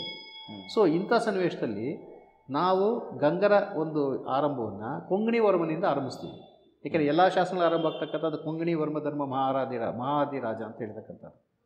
ಕೊಂಗಣಿ ವರ್ಮ ಧರ್ಮ ಮಹಾದಿರಾಜನಿಂದ ಅವನ ಮಗ ಮಾಧವ, ಅವನ ಮಗ ಹರಿವರ್ಮ, ಅವನ ಮಗ ಇನ್ನೊಬ್ಬ ಹೀಗೆ ಬರುತ್ತೆ. ನಂತರದ ಕಾಲದಲ್ಲಿ ಸಿಕ್ಕಿರೋದು ಹಾಗಾದರೆ ಕೊಂಗಣಿ ವರ್ಮಂದು ಅವನ ಟೈಮ್ ಲೈನ್ ಯಾವುದು ಇಲ್ಲ, ಒಂದು ಸಿಕ್ಕಿದೆ ಅಂತ ಇತ್ತೀಚೆಗೆ, ಅಂದರೆ ಅವನ ಕಾಲದ ಲಿಪಿಯಲ್ಲಿರ್ತಕ್ಕಂಥ ಶಾಸನ ಒಂದು ಸಿಕ್ಕಿದೆ ಅಂತ ನಮಗೆ. ಸೊ ಹೀಗಾಗಿ ನಮಗೆ ಪೂರ್ತಿ ಭಾಳಷ್ಟು ಸಿಕ್ಕಿರ್ತಕ್ಕಂಥ ಎಲ್ಲ ಶಾಸನಗಳು ಕೂಟವಾದರೂ ಕೂಡ ಅದೇ ಒಂದೊಂದು ಅವುಗಳ ಮಧ್ಯೆಯೂ ಕೂಡ ಒಂದು ನಂಬಲಾರ್ಹವಾಗಿರ್ತಕ್ಕಂಥ ಶಾಸನ ಸಿಕ್ಕಿರೋದನ್ನು ನಾವು ಗಮನಿಸ್ತೀವಿ. ಹೀಗಾಗಿ ಅವರ ಒಂದು ಆರಂಭ ಏನಿದೆ, ಮೊದಲಿಗೆ ಈ ಕೋಲಾರದ ಸುತ್ತಮುತ್ತಲ ಪ್ರದೇಶ ಏನಿದೆ ಅದನ್ನು ಹೇಳ್ಕೊಳ್ತಕ್ಕಂಥದ್ದು. ಸೊ ಅಲ್ಲಿಂದ ಆರಂಭಿಸ್ತಾರೆ, ಅವರ ಆಳ್ವಿಕೆನ ಆರಂಭಿಸಿ ಮುಂದೆ ಬೇರೆ ಬೇರೆ ಕಾರಣಗಳಿಗೆ ಪಲ್ಲವರ ಹೊಡೆತ ಜಾಸ್ತಿ ಆದಾಗ ತಳವನಪುರಕ್ಕೆ ಅದನ್ನು ಶಿಫ್ಟ್ ಮಾಡ್ತಾರೆ ರಾಜಧಾನಿಯಿಂದ. ಯಾಕೆಂದರೆ ಪೂರ್ವದಲ್ಲಿ ಪಲ್ಲವರ ಒಂದು ಮಾಡ್ಲಿಕ್ಕರಾಗಿರ್ತಾರೆ ಇವರು. ನೋಡಿ, ಸಮುದ್ರಗುಪ್ತನ ಒಂದು ದಿಗ್ವಿಜಯ ಏನಿದೆ, ಸಮುದ್ರಗುಪ್ತನ ದಿಗ್ವಿಜಯ ದಕ್ಷಿಣ ಭಾರತದಲ್ಲಿ ಒಂದು ಅಲ್ಲೋಗಲ್ಲೋ ಸೃಷ್ಟಿ ಮಾಡುತ್ತೆ. ಅವನ ರಾಜ್ಯ ಇಲ್ಲಿ ಸ್ಥಾಪನೆ ಮಾಡಲಿಲ್ಲ, ಹೋದ ಅಷ್ಟೇ. ಅವನು ಕಪ್ಪು ಕಾಣಿಕೆ ತಗೊಂಡ ಹೊಟ್ಟೋಗ್ಬಿಟ್ಟ ಅವನು. ಆದರೆ ಅವನು ಬಂದು ಸನ್ನಿವೇಶದಲ್ಲಿ ಏನಾಗುತ್ತೆ, ಪಲ್ಲವರ ರಾಜ್ಯ ಇಡೀ ದಕ್ಷಿಣ ಭಾರತವನ್ನು ಆಳ್ತಾ ಇದ್ದವರು ಕದಂಬರಿಗಿಂತ ಮೊದಲು, ಗಂಗರಿಗಿಂತ ಮೊದಲು ಪಲ್ಲವರು. ಶಾತವಾಹನರ ನಂತರ ಪಲ್ಲವರು ಆಳ್ತಾ ಇದ್ದಿದ್ದು ಇದನ್ನು. ಆ ಪಲ್ಲವರ ಸೈನ್ಯ ಭಾಳ ದೊಡ್ಡದಿರುತ್ತೆ, ಅದನ್ನು ಭಾಳ ಯಾಕೆಂದರೆ ವಿಸ್ತಾರವಾದಂಥ ರಾಜ್ಯ ಆಡಬೇಕಾದ್ರೆ ಆ ಪಲ್ಲವರ ಮೇಲೆ ಯುದ್ಧಕ್ಕೆ ಮಾಡಿ ಯಾರು ಸಮುದ್ರಗುಪ್ತ ಅಲ್ಲಿದ್ದಂಥ ಒಬ್ಬ ಅರಸನನ್ನು ಸೋಲಿಸ್ತಾನೆ ಅವನು. ವಿಷ್ಣುಗೋಪ ಇರ್ತಕ್ಕಂಥ ಅರಸನ ಇರ್ತಾನೆ, ಸೋಲಿಸ್ತಾನೆ ಅವನು. ಆ ಸೋಲಿಸಿದಂಥ ಕಾಲ ಯಾವುದು ಅಂದರೆ 350 ಕ್ರಿಸ್ತಕ 350. ಆ 350ರಲ್ಲೇ ಕದಂಬರು ಬೇರೆ ಆಗ್ತಾರೆ, ಸ್ವಾತಂತ್ರ್ಯ ಘೋಷಣೆ ಮಾಡ್ಕೊಳ್ತಾರೆ, ಗಂಗರು ಸ್ವಾತಂತ್ರ್ಯ ಘೋಷಣೆ ಮಾಡ್ಕೊಳ್ತಾರೆ. ಅಂದರೆ ಸಮುದ್ರಗುಪ್ತನ ದಂಡಯಾತ್ರೆ ದಕ್ಷಿಣಕ್ಕೆ ಬಂದಂಥ ಸನ್ನಿವೇಶ. ಅಲ್ಲಿವರೆಗೂ ಇವರೆಲ್ಲರೂ ಕೂಡ ಅವರ ಇದರಲ್ಲೇ ಇದ್ದರು, ಏನು ಸಾಮಂತರಾಗಿ ಇದ್ದರು ಇವರೆಲ್ಲ, ಸಾಮಂತರು ಅಥವಾ ಸಾಮಂತತೆಯನ್ನು ಒಪ್ಕೊಂಡಿದ್ದಂಥವ್ರು. ಸೊ ಒಂದು ಸ್ವತಂತ್ರವಾದಂಥ ಒಂದು ರಾಜ್ಯಗಳಾಗಿ ಇವು ಉದಿಸ್ತವೆ. ಒಂದು ಗಂಗರದು ಕರ್ನಾಟಕದಲ್ಲಿ, ಇನ್ನೊಂದು ಕದಂಬರದು. ಸೊ ಇವೆರಡೂ ಒಂದೇ ಸಾರಿ ಉದಿಸ್ತಂಥದ್ದು. ಅದಕ್ಕೆ ಮಯೂರವರ್ಮ ಕಾರಣ ಆಗಿರ್ಬೋದು, ಇಲ್ಲಿ ಕೊಂಗಣಿ ವರ್ಮ ಕಾರಣ ಆಗಿರ್ಬೋದು. ಆದರೆ ಇಷ್ಟಾದ ತಕ್ಷಣ ಅವ್ರೇನು ಬಿಡೋದಿಲ್ಲ, ಯಾರು ಗಂಗರೇನು ಇದು ಪಲ್ಲವರೇನು ಸುಮ್ಮನೆ ಆಗೋದಿಲ್ಲ. ಪಲ್ಲವರು ಮತ್ತೆ ಬರ್ತಾರೆ, ಮತ್ತೆ ಅವ್ರು ಸ್ವಲ್ಪ ಈ ಸಮುದ್ರ ಹೊಟ್ಟೋದ್ಮೇಲೆ ಸ್ವಲ್ಪ ಮತ್ತೆ ರಾಜ್ಯವನ್ನು ಬಲಪಡಿಸ್ಕೊಂಡು ಮತ್ತೆ ಇವ್ರ ಮೇಲೆ ಬರ್ತಾರೆ. ಮತ್ತೆ ಬಂದು ಇವರನ್ನು ಪಟ್ಟು ಕೊಡಿಸಿದ್ದು ಅವರೇ ಕೆಲವನ್ನೆಲ್ಲ. ಇವರ ರಾಜಕೀಯದಲ್ಲಿ ಕೈಯಾಡಿಸ್ತಾರೆ ಅವರು. ಮತ್ತೆ ಅವರ ಸಾಮರ್ಥ್ಯಕ್ಕೆ ಒಪ್ಕೊಂಡಿರ್ತಾರೆ ಇವರು. ಸೊ ಎಲ್ಲಿ ಬಾದಾಮಿ ಚಾಲುಕ್ಯರ ತಲೆ ಎತ್ತಿದ ಮೇಲೆ ಏನಾಯಿತು, ಅವರಲ್ಲಿ ಕದಂಬರನ್ನು ಅವರು ನಿರ್ಮೂಲನೆ ಮಾಡ್ತಾರೆ. ಚಾಳುಕ್ಯರು, ಬಾದಾಮಿ ಚಾಲುಕ್ಯರು. ಸೊ ಈ ದಕ್ಷಿಣದಲ್ಲಿ ಗಂಗರು ಇರ್ತಾರಲ್ಲ, ಗಂಗರನ್ನು ಏನು ಮಾಡ್ತಾರೆ, ಮೆತ್ತಿಗೆ ಅವರನ್ನು ಸಂಬಂಧಗಳನ್ನು ಬೆಳೆಸ್ಕೊಂಡು ಇಟ್ಕೊಳ್ತಾರೆ ಇವರು. ಯಾಕೆ ಇಟ್ಕೊಳ್ತಾರೆ ಅಂದರೆ, ಗಡಿನಾಡಲ್ಲಿ ಇಂಥ ಒಂದು ರಾಜ್ಯ ಬೇಕಾಗಿತ್ತು ಅವರಿಗೆ, ಸೆಕ್ಯೂರಿಟಿ ಥರ. ಯಾಕೆಂದರೆ ಪಲ್ಲವರನ್ನು ತಡೆಯಬೇಕಾದ್ರೆ ಇವರೊಂದು ಆಡಳಿತ ಬೇಕಿತ್ತು. ಅದಕ್ಕೆ ಇವರನ್ನು ತಮ್ಮ ಮಾಡ್ಲಿಕ್ಕರನ್ನಾಗಿ ಸೊ ಅವರು ಇಲ್ಲಿ ಬಳಸ್ಕೊಳ್ತಾರೆ. ಸೊ ಹೀಗಾಗಿ ಅಲ್ಲಿಗೆ ಒಂದು ಹಂತಕ್ಕೆ ಬರುತ್ತೆ ಇದು. ಯಾವಾಗ ಒಂದು ದೊಡ್ಡ ಸಾಮ್ರಾಜ್ಯದ ಮಾಡ್ಲಿಕ್ಕರಾಗ್ತಾರೋ ಆಗ ಅಲ್ಲಿಂದ ಆಚೆಗೆ ಇವರ ಅಸ್ತಿತ್ವ ಬೇರೆ ಥರ ಆಗುತ್ತೆ. ಯಾವುದು ನಮ್ಮ ಗಂಗರದು. ಆದರೆ ಭಾಳ ವಿಶೇಷ ಅಂದರೆ ಶ್ರೀವಿಕ್ರಮನವರೆಗೆ ಇವರ ಕನ್ನಡ ಶಾಸನ ಸಿಗೋದಿಲ್ಲ. ಶ್ರೀವಿಕ್ರಮ ಅಂದರೆ ಮುಂದೆ ಬರ್ತಕ್ಕಂಥವನು ಒಬ್ಬ ರಾಜ ಬರ್ತಾನೆ. ಯಾವ ಕಾಲಘಟ್ಟ ಅದು ಹೆಚ್ಚು ಕಡಿಮೆ ಕ್ರಿಸ್ತಕ 5ನೇ ಶತಮಾನದವರೆಗೂ 6ನೇ ಶತಮಾನದವರೆಗೂ ಬರುತ್ತೆ. 6ನೇ ಶತಮಾನಕ್ಕೆ ಬರ್ತಾನೆ ಅವನು. ಅಲ್ಲಿವರೆಗೆ ನಮಗೆ ಕನ್ನಡ ಶಾಸನ ಇವ್ರು ಹಾಕ್ಸಿಲ್ಲ. ನಿಮಗೆ ಶಾಸನಗಳಲ್ಲಿ ಇದು ಬರ್ಬೋದು ಅಷ್ಟೇ. ಗಡಿ ಹೇಳುವಾಗ ಸಂಸ್ಕೃತ ಶಾಸನಗಳಲ್ಲಿ, ತಾಮ್ರಶಾಸ್ತ್ರಗಳಲ್ಲಿ ಕೊಟ್ಟಂಥ ದಾನದ ಬಗ್ಗೆ ಹೇಳುವಾಗ ಒಂದು ಕನ್ನಡ ಪದಗಳನ್ನು ಬಳಸಿರ್ಬೋದು ಅಷ್ಟೇ ಹೊರತು, ಬಟ್ ಕನ್ನಡದ ಶಿಲಾಶಾಸನ ಸಿಕ್ಕಿಲ್ಲ ಅಲ್ಲಿವರೆಗೆ. ಅಲ್ಮಿಡಿಗಿನ ಮುಂಚೆದು ಯಾವುದು ಸಿಕ್ಕಿಲ್ಲ. ಹೀಗಾಗಿ ನಮಗೆ ಶ್ರೀವಿಕ್ರಮನ ಕಾಲದಿಂದ ಆಚೆಗೆ ಶಿಲಾಶಾಸನ, ಅದು ಕನ್ನಡ ಬಳಸಿರ್ತಕ್ಕಂಥ ಶಿಲಾಶಾಸನ ಸಿಗುತ್ತೆ ನಮಗೆ. ಸೊ ಅಲ್ಲಿಂದ ಆಚೆಗೆ ನಮಗೆ ಈ ಗಂಗರ ಕಾಲದ ಶಾಸನ ಸಿಗ್ತಕ್ಕಂಥದ್ದು, ಕನ್ನಡ ಶಾಸನ ಸಿಗ್ತಕ್ಕಂಥ. ಅಂದರೆ ಒಂದು 500ರಲ್ಲಿ ಸಿಕ್ಕಿದೆಯಾ? ಇಲ್ಲ, 550 ಇಟ್ಕೊಟ್ರೆ 550 ಸಿಗುತ್ತೆ ಮೊದಲನೇ ಶಾಸನ. ಹೌದು, ಸದ್ಯಕ್ಕೆ ಸಿಕ್ಕಿರೋದು ಕನ್ನಡ ಶಿಲಾಶಾಸನ. ಅದಕ್ಕೆ ಸಂಸ್ಕೃತ ಸಿಕ್ಕಿದೆ ಅವ್ರದ್ದು, ತಾಮ್ರಶಾಸನ ಸಿಕ್ಕಿವೆ. ನಾನು ಹೇಳಿದ್ದೀನಿ 300-400ರಲ್ಲೇ ಸಿಕ್ಕಿದೆ ತಾಮ್ರಶಾಸನ. ಆದರೆ ಶಿಲಾಶಾಸನ ಸಿಕ್ಕಿಲ್ಲ. ಈಗ ಕದಂಬರಲ್ಲಿ ಶಿಲಾಶಾಸನ ಸಿಕ್ಕಿವೆ. ಈಗ ಅದು ಯಾವುದು ಕಾಳುಗೊಂದು ಶಾಸನ ಇರ್ಬೋದು, ಅಥವಾ ನಮ್ಮ ಅಲ್ಮಿಡಿ ಶಾಸನ ಇರ್ಬೋದು, ಕೆಲಗುಂದ್ಲಿ ಶಾಸನ ಇರ್ಬೋದು. ಹೀಗೆ ಕದಂಬರದ್ದು ಕನ್ನಡ ಇದು ಸಂಸ್ಕೃತ ಮತ್ತು ಕನ್ನಡ ಶಾಸನಗಳು ಎರಡೂ ಸಿಕ್ಕಿವೆ. ಶಿಲಾಶಾಸನಗಳು, ತಾಮ್ರಶಾಸನಗಳು ಸಿಕ್ಕಿವೆ ಅವ್ರದ್ದು. ಅದೇ ಗಂಗರ ಒಂದು ವಿಶೇಷ ಅಂದರೆ ಇವರು ವಿಷಯಕ್ಕೆ ಬಂದ ಸನ್ನಿವೇಶದಲ್ಲಿ ಇವರ 550ರವರೆಗೆ ಸುಮಾರು ಹೆಚ್ಚು ಕಡಿಮೆ ನಮಗೆ ಯಾವುದೇ ಕನ್ನಡ ಶಾಸನ ಸಿಗೋದಿಲ್ಲ, ಶಿಲಾಶಾಸನ ಸಿಗೋದಿಲ್ಲ. ಶಿಲಾಶಾಸನವೂ ಇಲ್ಲ, ಕನ್ನಡ ಶಾಸನವೂ ಇಲ್ಲ ಅಲ್ಲಿವರೆಗೆ. 550ರಿಂದ ಆಚೆಗೆ ಮತ್ತೆ ಶ್ರೀವಿಕ್ರಮನ ಶಾಸನದಿಂದ ಆಚೆಗೆ ನಿಧಾನಕ್ಕೆ ಒಂದೊಂದೇ ನಮಗೆ ಸಿಗುತ್ತೆ, ಕಡಿಮೆ ಸಿಗುತ್ತೆ. ಒಂದು ಹಂತದವರೆಗೂ ನಮಗೆ ಶಿವಮಾರನ ವಿಷಯ 1ನೇ ಶಿವಮಾರನವರೆಗೆ ಹೆಚ್ಚು ಕಡಿಮೆ ನಮಗೆ ಈ ಶಿಲಾಶಾಸನ ಸಂಖ್ಯೆ ಕಡಿಮೆನೇ ಸಿಗೋದು. ಈ ವಿಷಯಕ್ಕೆ ಬಂದಂಥ ಸನ್ನಿವೇಶ ಇದು ಭಾಳ ಸ್ಪಷ್ಟವಾಗಿ ನಾನು ಹೇಳ್ತಾ ಇದ್ದೀನಿ. ಏಕೆಂದರೆ ಕಂಪೇರ್ ಮಾಡೋ ಸನ್ನಿವೇಶದಲ್ಲಿ ಕದಂಬರು ಭಾಳ ಬೇಗ ಕನ್ನಡವನ್ನು ಅಡಾಪ್ಟ್ ಮಾಡಿಕೊಂಡು, ಕಲ್ಲನ್ನು ಅಡಾಪ್ಟ್ ಮಾಡಿಕೊಂಡು, ಶಿಲೆಯನ್ನು ಅಡಾಪ್ಟ್ ಮಾಡಿಕೊಂಡು ಬರವಣಿಗೆಗೆ. ಆದರೆ ಇವರು ಶಿಲೆಯನ್ನು ಅಡಾಪ್ಟ್ ಮಾಡ್ಕೊಂಡಿದ್ದು ಲೇಟು, ಕನ್ನಡ ಭಾಷೆಯನ್ನು ಬಳಸಿದ್ದು ಲೇಟ್. ಇವರು ಯಾರು ಗಂಗರು. ಈ ಕಾಲಘಟ್ಟದಲ್ಲಿ ನಮ್ಮ ಗಂಗರ ಶಾಸನಗಳು ಏನು 550 ನಂತರ ಸಿಗ್ತವೆ, ಅವೆಲ್ಲ ಕೋಲಾರ ಈ ಸುತ್ತಮುತ್ತಲಿನವೆ ಅಲ್ಲ ಸರ್? ಹೌದು, ಕೋಲಾರ, ಸ್ವಲ್ಪ ತುಮಕೂರಿನ ಕೆಲವು ಭಾಗಗಳು, ಈ ಒಂದು ಪ್ರದೇಶದಲ್ಲಿ ಸಿಗ್ತಕ್ಕಂಥದ್ದು. ನಮಗೆ ತಲಕಾಡಿಗೆ ಸಿಗುವಂಥವೆಲ್ಲ ಒಂದು 700 ಮೇಲೇನೆ ಆಗಾದ್ರೆ? ಇಲ್ಲ, 650 ಮೇಲೆ ಸಿಗುತ್ತೆ. ಭೂವಿಕ್ರಮ, ಶ್ರೀವಿಕ್ರಮ, ಅವನು ಭೂವಿಕ್ರಮ ಇಲ್ಲಿಂದ ಆಚೆಗೆ ನಮಗೆ ಸಿಗ್ತದೆ. ಅಲ್ಲಿಗೆ ಹೋಗ್ಬಿಟ್ಟಿರ್ತಾರೆ ಅಲ್ಲಿಂದ ಆಚೆಗೆ. ಯಾಕಂದರೆ ಇಲ್ಲಿ ಪಲ್ಲವರ ಹೊಡೆತ ಜಾಸ್ತಿ ಆದಂಥ ಸನ್ನಿವೇಶದಲ್ಲಿ ಮತ್ತೆ ಅವ್ರು ರಾಜಧಾನಿಯನ್ನು ಶಿಫ್ಟ್ ಮಾಡ್ತಾರೆ ತಲಕಾಡಿಗೆ, ಮಾಡಬೇಕಾಗಿ ಬರುತ್ತೆ. ಯಾಕೆಂದರೆ ಕೋಲಾರ ಭಾಳ ಬೇಗ ಗಡಿಲಿದ್ದಿದ್ದರಿಂದ ಭಾಳ ಬೇಗ ಆಕ್ರಮಣಕ್ಕೆ ತುತ್ತಾಗ್ತಾ ಇತ್ತು, ಪಲ್ಲವರ ಆಕ್ರಮಣಕ್ಕೆ. ಹೀಗಾಗಿ ಭಾಳ ಸೇಫ್ ಆಗಿದ್ದ ಒಂದು ದೃಷ್ಟಿಯಿಂದ ತಲಕಾಡಿಗೆ ಅವರು ಶಿಫ್ಟ್ ಮಾಡ್ತಾರೆ. ಯಾಕೆ ತಲಕಾಡು ಸುತ್ತಲೂ ಕಾಡಿತ್ತು ಒಂದು, ಮತ್ತು ಕಾವೇರಿ ನದಿ ಯು ಶೇಪಲ್ಲಿ ಅಲ್ಲಿ ತಿರುಗುತ್ತೆ. ಕಾವೇರಿ ನದಿ ಒಂದು ಸುತ್ತಾಕುತ್ತೆ ತಲಕಾಡನ್ನು. ಸೊ ಹೀಗಾಗಿ ಒಂದು ಜಲದುರ್ಗನೂ ಇತ್ತಲ್ಲಿ, ಸೇಫ್ ಇತ್ತು. ಸೊ ಈ ಕಾರಣಕ್ಕೆ ಅವ್ರು ಏನು ಮಾಡ್ತಾರೆ, ತಲಕಾಡನ್ನು ಇದು ತಮ್ಮ ರಾಜಧಾನಿಯಾಗಿ ಮುಂದೆ ಶಿಫ್ಟ್ ಮಾಡ್ತಾರೆ, ಅಲ್ಲಿಗೆ ಬದಲಾಯಿಸ್ತಾರೆ ಅವರು. ಗಂಗರ ಹಳೆಯ ಶಾಸನ ಅಂದರೆ ಯಾವುದು ಸರ್? ಮೊದಲನೇ ಶಾಸನ ಸಿಕ್ಕಿರೋದು ನೀವು ಹೇಳಿದಾಗ 550 ಶಾಸನ, ಅದರಲ್ಲಿ ಏನಿದೆ? ಅಲ್ಲ, ಅವನು ಪೊನ್ನುಡಿಕೆಯ ಬಟಾರಿಗೆ ದಾನ ಕೊಟ್ಟಂಥ ಶಾಸನ ಇದೆ. ಹೊನ್ನುಡಿಕೆಯ ಬಟಾರಿ ಅಂದರೆ ಅಲ್ಲಿನ ದೇವತೆಗೆ ದಾನ ಕೊಟ್ಟಂಥ ಶಾಸನ ಕನ್ನಡ ಶಾಸನದಲ್ಲಿ ಬರ್ತಕ್ಕಂಥದ್ದು.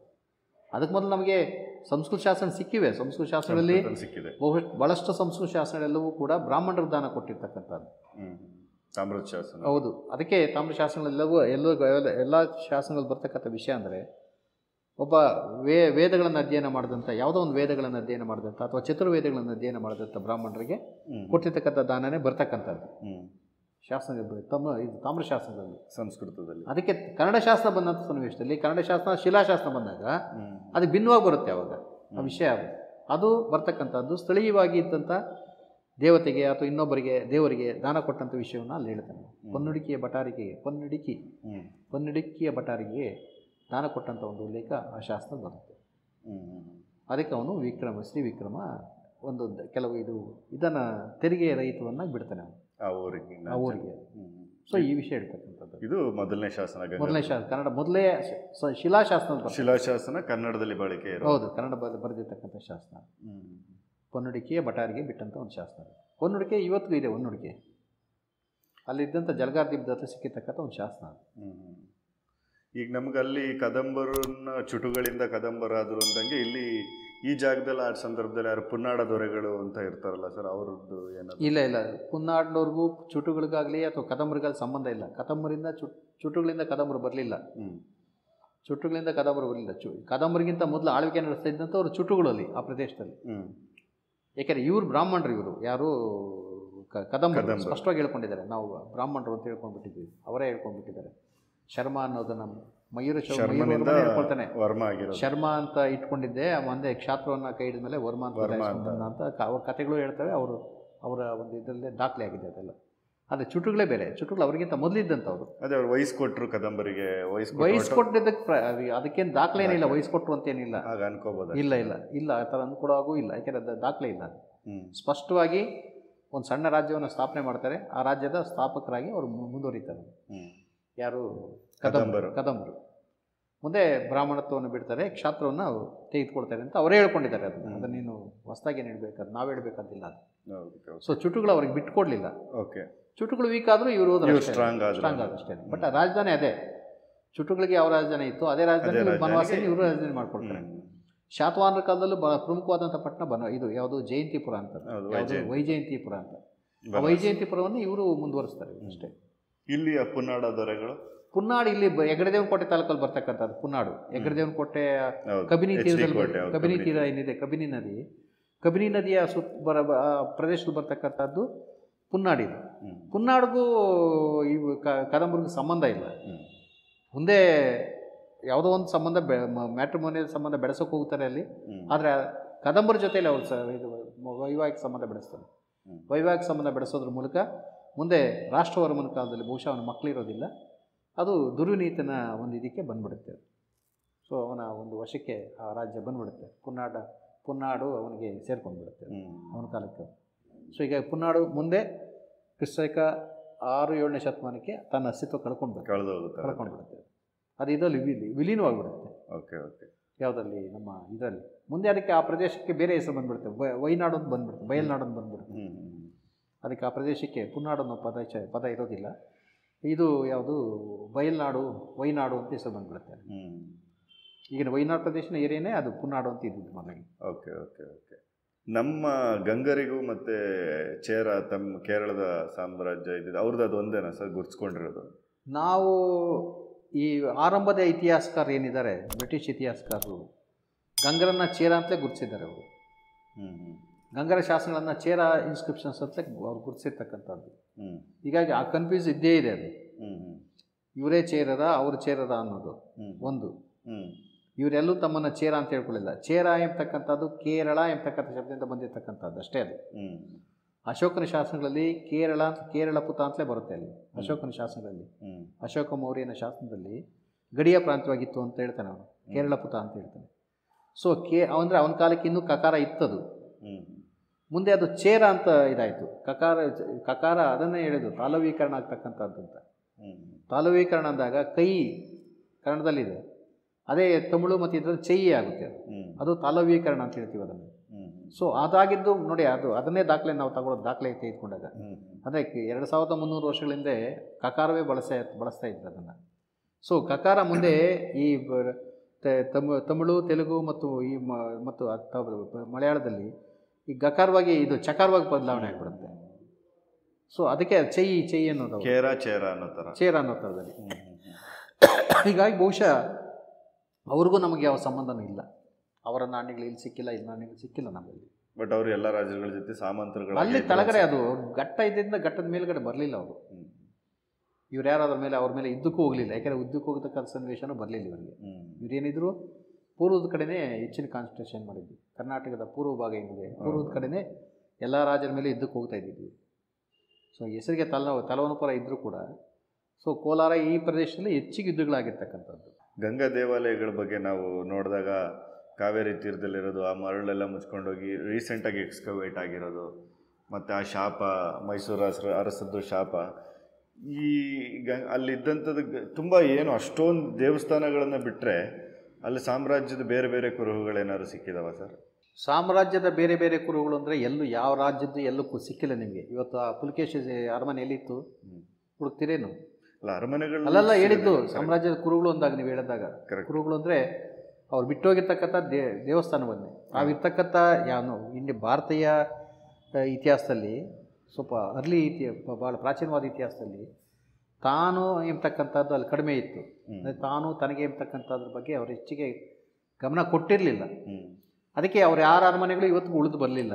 ಒಂದು ಅರಮನೆಯೂ ಇಲ್ಲ. ಆದರೆ ಅದೇ ದೇವಸ್ಥಾನಗಳನ್ನು ಕಟ್ಟಿಸ್ಬೇಕಾದ್ರೆ, ಕೆರೆಗಳನ್ನು ಕಟ್ಟಿಸ್ಬೇಕಾದ್ರೆ, ಏಕೆಂದರೆ ಶಾಶ್ವತವಾದಂಥ ಒಂದು ಜನರಿಗೆ ಅನುಕೂಲವಾಗತಕ್ಕಂಥ ಪ್ರದೇಶಗಳು ಅಂತ ಹೇಳ್ಕೊಂಡು ಅವಕ್ಕೆ ಹೆಚ್ಚು ಕಾನ್ಸಂಟ್ರೇಷನ್ ಮಾಡ್ತಾಯಿದ್ರು.